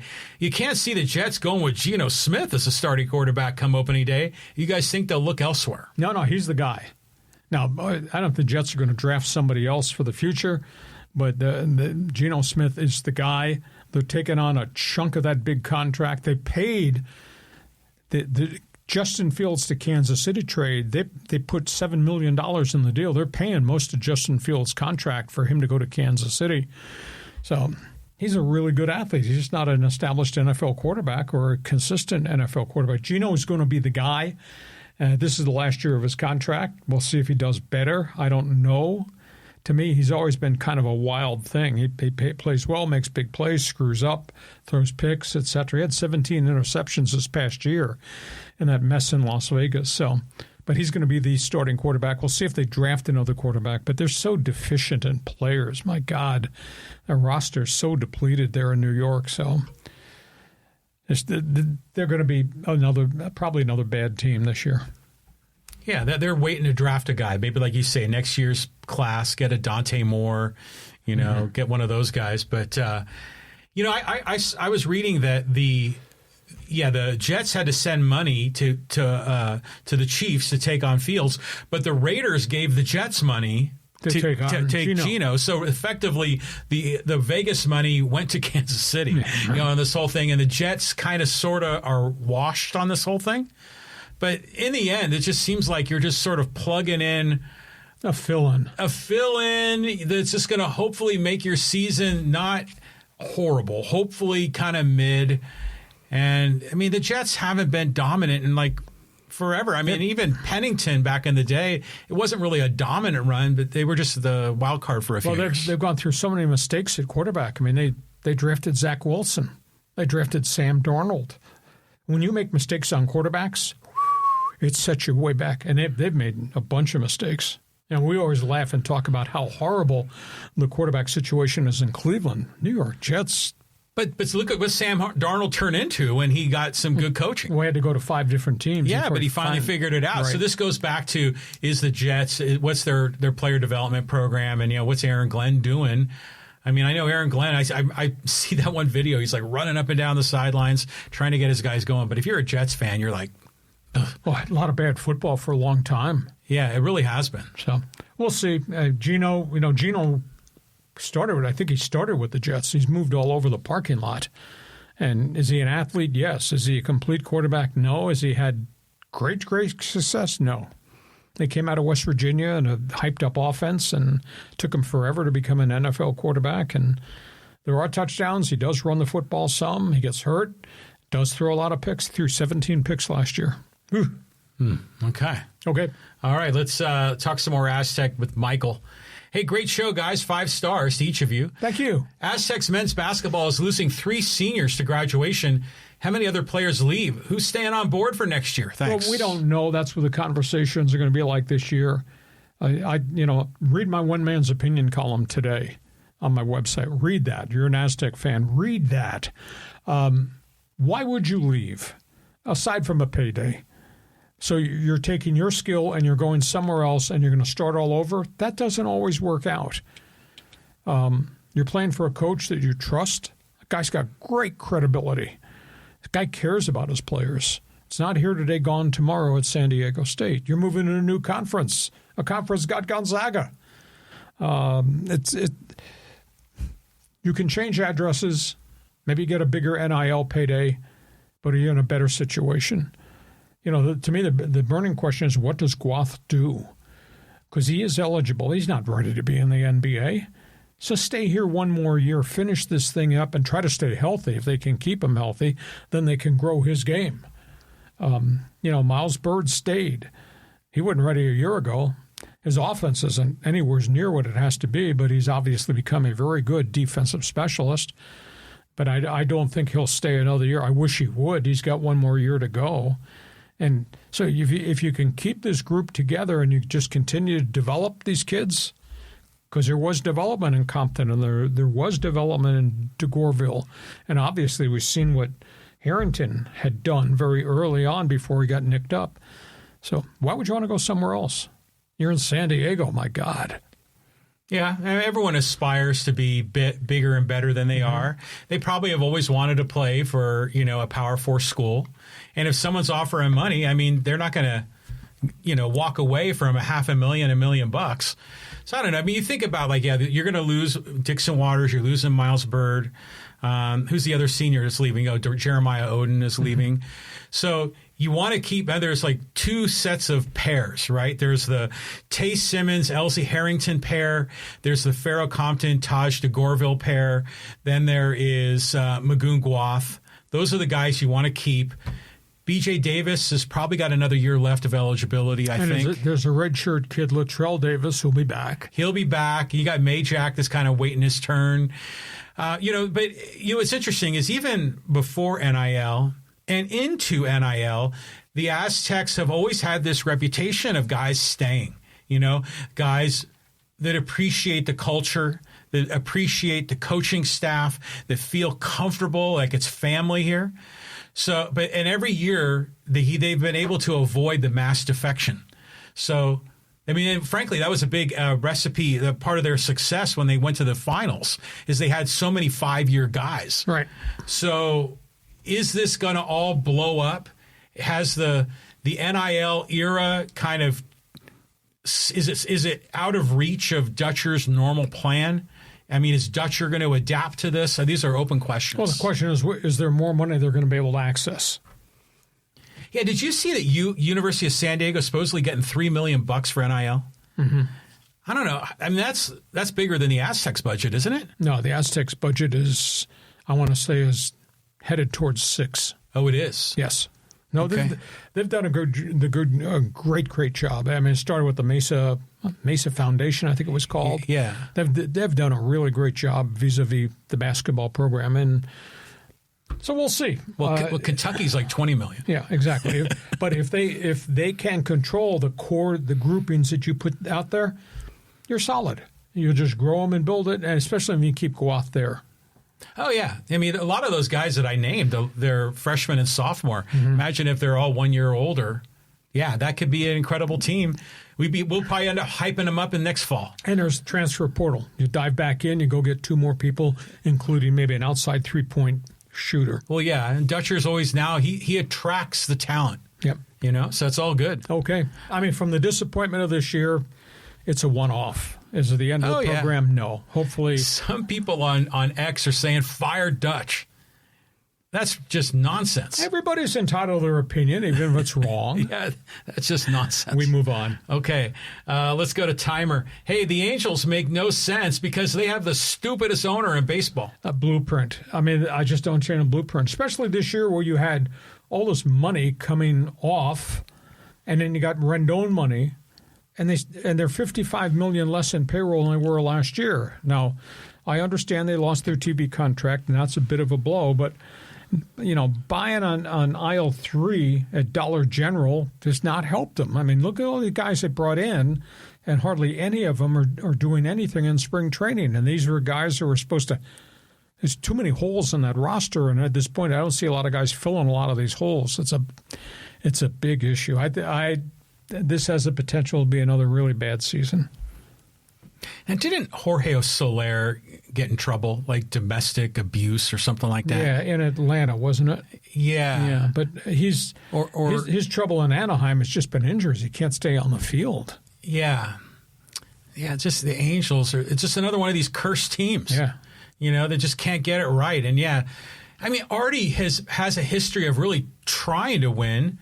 He got Ohtani. He pays Trout. He signed big-time free agents that didn't pan out. Right. But so I can understand why he's a bit gun-shy now. But if you're gun-shy, you don't want to own it or run it correctly, sell it. Yeah. It's a big market unto itself. I mean, I swear to you, if the Angels could be relevant again, and they were in that short period of time when I guess Disney owned them, I think of the Tim Salmon era and Mark Langston and Chuck Finley. Orange County could be a market just like San Diego has become. Well, right now the Padres are for sale. I'm hearing bids between $2.5 and $3.5 billion, right? Yep. The Angels should be worth more than that, don't you think? Yeah, but it's not a shiny new stadium. They don't own the stadium either. But still, I mean, Orange County is a market, but let's be real. The market is L.A. But the market is Orange County unto itself. Well, yeah. I mean, that's the core.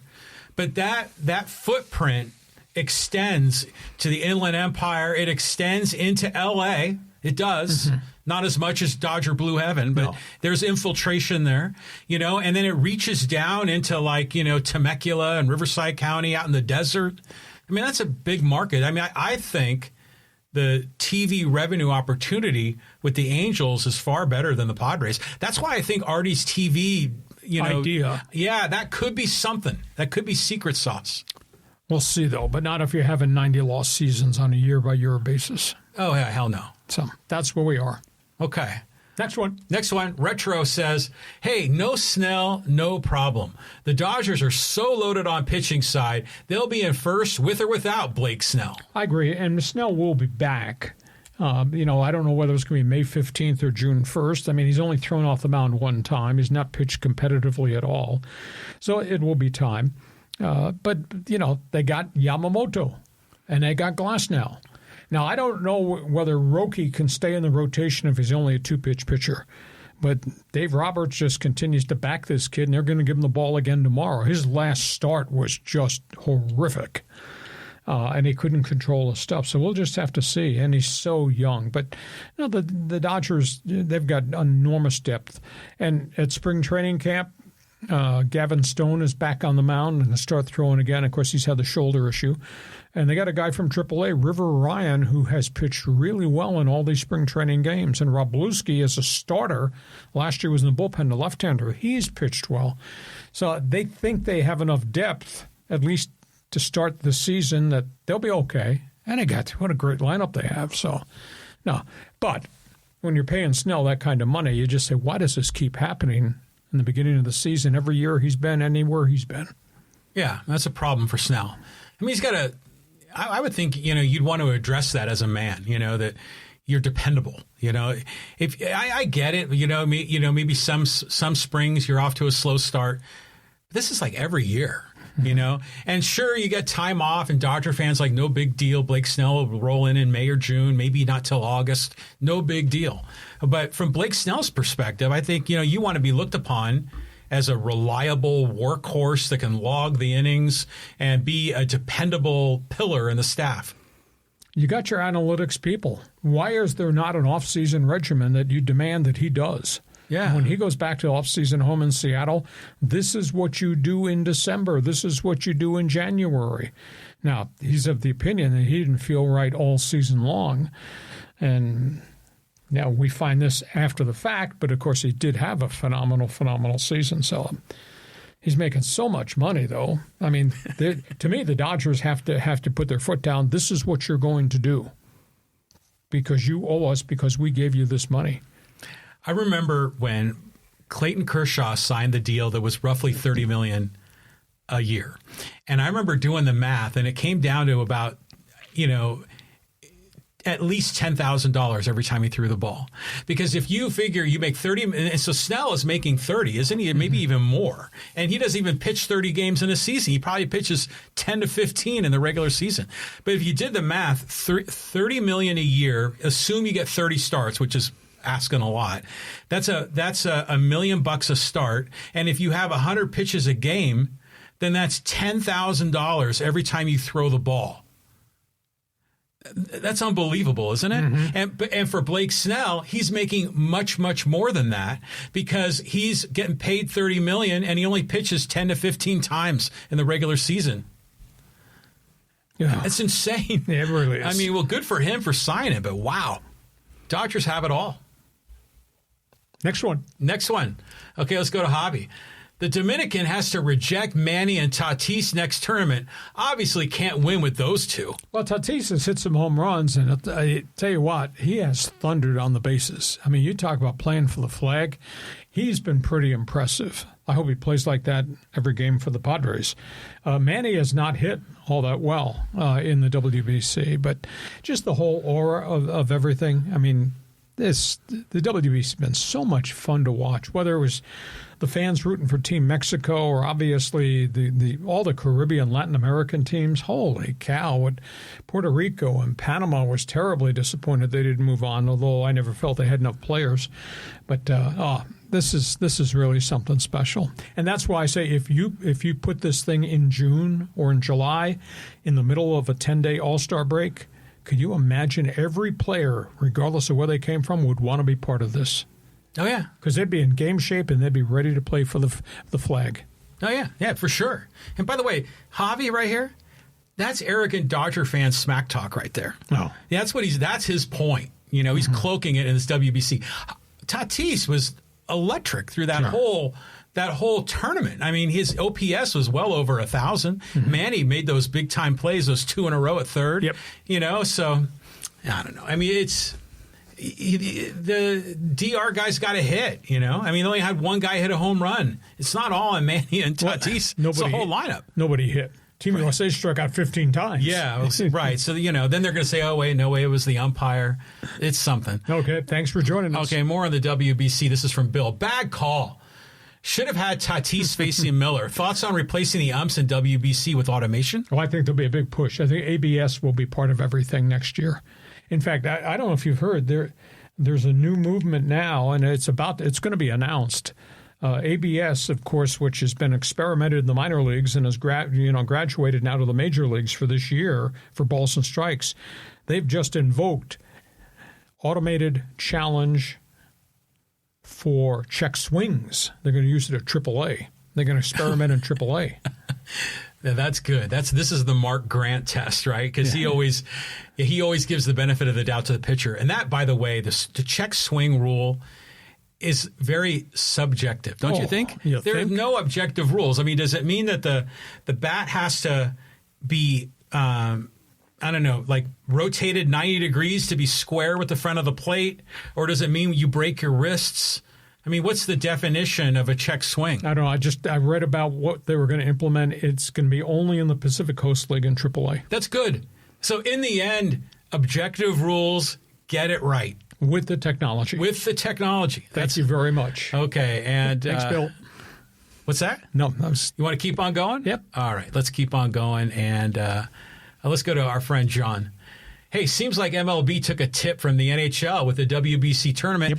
Last night was like Game 7 of the World Series. Surprised that wasn't your lead on the podcast today. Hell of a way to get folks excited for the upcoming baseball season. I concur. And now we stamp it and let's just transfer it into the All-Star break and have everybody play representing their flag. Because there are so many great players, notably pitchers, that just did not feel comfortable nor ready to pitch at max level in WBC games in March. I'll guarantee if the sucker's in mid-July at the All-Star break, everybody want to play for the flag, I think. Oh, yeah. This has just been great. Yep. I mean, this is the format. I mean, like, for example, the NBA All-Star game has never been – the NBA All-Star game is the one that's most desperate for a format change like this. Don't you think? Oh, yeah. I think find a way to do it. Don't have these 30-point scrimmages. That's ridiculous. So baseball's kind of figuring it out. Hockey already has. Football, you can't really do that. Flag football doesn't work. But the NBA should do something similar. And again, I think to your point, you might have to do it by continent rather than by nation. But that's what they need to do. USA versus the world in the NBA. Yeah, but I think you can break it down a little bit more granularly than just that. You could have 4 teams. Because basketball is global, man. It's everywhere. Mm-hmm. You could really make it work. Okay. Thanks, John. Okay, let's go to Gary. He goes, hey, nice getting the latest while I tinker around in my garage. Your voice takes me back to when I was listening to you on the 5805 Merge Freeway parking lot. Thanks for the memories with the San Diego Chargers, too. You are a San Diego icon. Thank you for the compliment. Glad you enjoy it. We do it kind of differently than anybody else because we actually do a lot of hardcore topics and express opinions. Mine are valid. Sometimes his are from left field, but we enjoy doing this a lot. I'll tell you, it's a labor of love, and I use the word labor. The amount of work it does to put together the stuff that we use for my website. You got to read my website, and then obviously what we do here, and then John builds all the graphics, etc. We're working a lot for 2 guys that aren't supposed to be working very much. It is a labor of love, and we're very thankful to our friends at Dixieline for sponsoring us. We're very thankful to our fans forum because sometimes people throw us a couple of bucks using the YouTube super chat feature, and we always encourage that. But it is a labor of love. You don't stop. No. It's in my DNA. I am who I am. I mean, you're going to be reporting sports to the bitter end. But Gary's a prime example. Yeah, he is. Gary admits he did not hate gridlock.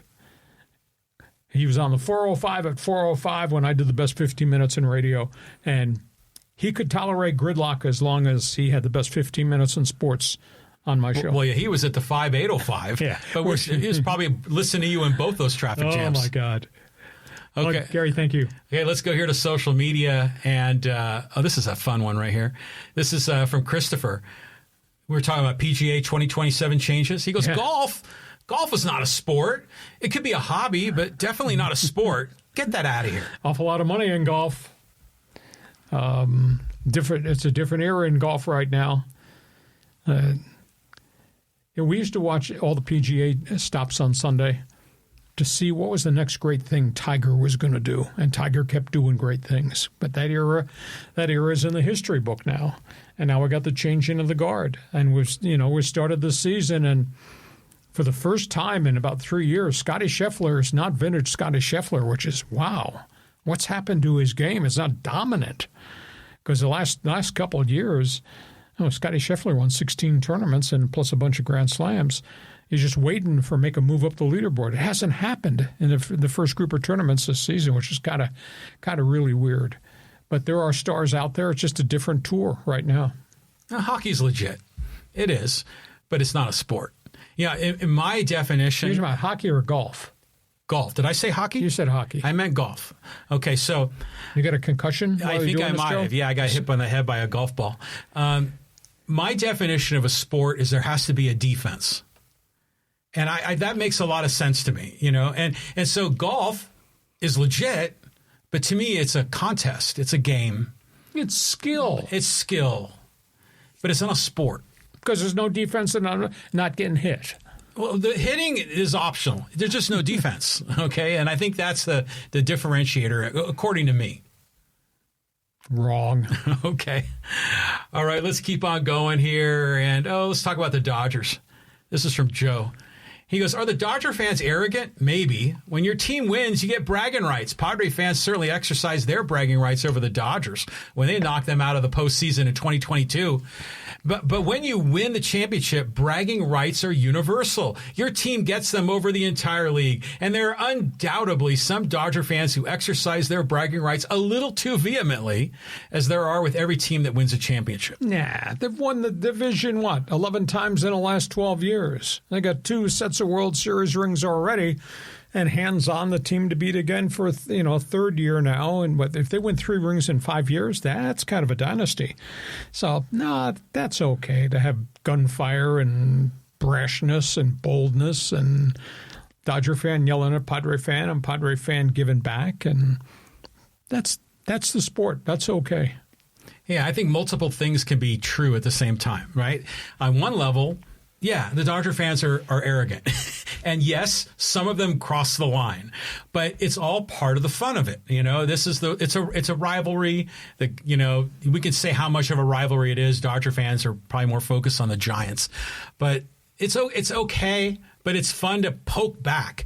It gets a little tiring when big sister is always kicking little sister. You got to kick back. Yeah. I mean, we've seen the uniqueness of the rivalry in the last couple of years. Jurickson and Profar jumping up and down in left field after snaring that home run ball, and Tatis giving it back to the fans after stealing a home run ball, and Mike Schilt turning Cincinnati red colors in his face, screaming at Dave Roberts, who was yelling at him. And, that's okay. It's part of the rivalry. Have the Dodgers dominated? At the end of the day, just adopt a truism. Scoreboard does not lie. Well, at least the boys haven't gone Johnny Roseboro yet. It hasn't gotten that ugly, But I like the rivalry. I think it makes it fun. And most Dodgers like to be good sports. Dodger fans. Most of them are good, but a few of them are, About a week and a half, we're going to do our baseball preview. We're going to break down the divisional races, so you won't want to miss that, too. Won't want to miss it. Okay, let's talk some Chargers with Ray. Ortiz must be under pressure not to spend money from the Spanos family. He's done so well in the draft his last couple of years. I mean, he's really restocked that roster with athletes. I just don't understand this. When they had $90 million about. Now, granted, they did have to re-sign Khalil Mack, and they've had to re-sign some of their other younger players. I understand that. But you still had a chunk of change left to go find an offensive guard or an offensive center. And they signed a second-tier center, and maybe he's going to be a decent rental, but that's all he'll be is decent. We're not talking stud here. And then they let Zion Johnson go, and that's the number one pick. And he had spurts where he played well, and then he didn't play well as the rest of the line kind of faltered. But they didn't do anything. And then they've lost players in the defensive front. They lost the blitz linebacker all the way. So I just don't understand it. And most of the guys he's brought in, if they're role players at best, they're role players. They're not difference makers. He needed difference makers to protect that gold arm quarterback. So I'm really surprised because he's so good at talent evaluating in the draft. Why is he not moving on street free agents that could be immediate impact? Am I right or am I right? Well, you're partly right. I mean, I think that there's a better opportunity for talent in the draft and in the trade market than there is in the free agent market. But it does make you wonder, what's their plan for that O-line? I mean, they need more bodies. I mean, is this a big year in the draft for the offensive line? Are there certain offensive linemen that, I don't know if the Chargers will be high enough to get the number one O-lineman? No, they're 22nd. Yeah. 22nd and 49th, I think it is. So who do they think is going to land in their lap at 22nd and 49? Yeah, I don't know. It's a big question. Especially when there were marquee guys available. Well, who do you think they should have signed? Who was Well, I would not have let Zion Johnson walk out the door. Do you want what's his name, Linderbaum? No, because the price he got, $31 million, that's beyond reason. Mm-hmm. What the Raiders did was ridiculous. They gave a center left tackle gold money. You never ever do that. Well, they did. But there was an offensive tackle out of Green Bay. There was a couple of guards. I think there were three interior offensive linemen. I thought they should have gotten one of them. And they got one of them, plus brought Zion Johnson back, and then you made the deal to get the Washington Commanders center, Biazes. Then you're okay. But you haven't done anything. They still got holes. By the way, I was looking at your notes here, where you keep track of all the teams. Yes. And Denver and Seattle are both empty. They haven't signed anybody. Denver has done nothing, and Seattle's just lost players along the way. Crazy. I don't understand what Sean Payton's lack of motivation is, because they need help at wide receiver, and virtually everybody's off the board. I think of the top 100 players in free agency, I think 96 have signed so far in the first week. So I can't rationalize what Denver's doing unless they think they're going to score big in the draft. It doesn't make sense to me. Okay, let's keep going. Let's talk some more NFL. This is with Raider Nation Pawns. Hey, I'm pretty sure every NFL player has, quote, future arthritis, cartilage risk. My God, the Ravens got crushed in the media for what they did initially, so they backed out. Easy to figure out. Don't try to pull the wool over our eyes. Embarrassing. Well, at the end of the day, they don't get Max Crosby, but they turn around and they get the pass rusher out of Cincinnati, but he's a really different player. Now, they got him for less than they would have paid Max Crosby, and they still kept their two number ones. The big storyline, though, in Baltimore, nobody's talked about this. They ran off John Harbaugh. They've lost 10 free agents. They got holes in a lot of different places in their roster at this point. And then they lost Linderbaum, the stud offensive center. So, boy, oh boy, Baltimore's not going to be the same franchise right now. Okay, we hope you have enjoyed our Monday bonus podcast. We're Mondays and Thursdays at 1:30. Make sure you tell all your friends. Just put a message in their inbox. Hacksaw's back. He's on YouTube. You got to watch this. We thank you for being part of our podcast. Give us a thumbs up. Hit the follow button. Give us that 5-star rating. It helps us a great deal. And, of course, we'll be back here Thursday at 1:30. Podcast brought to you by Dixieline Lumber and Home Centers.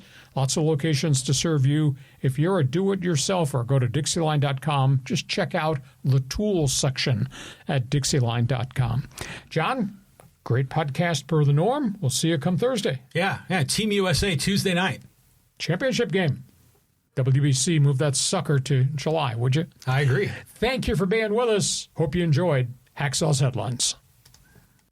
Join us again for Hacksaw's Headlines on YouTube, Facebook, and Twitter. And find the audio version on your favorite podcast app. Touchdown, San Diego! For more content, go to LeeHacksawHamilton.com.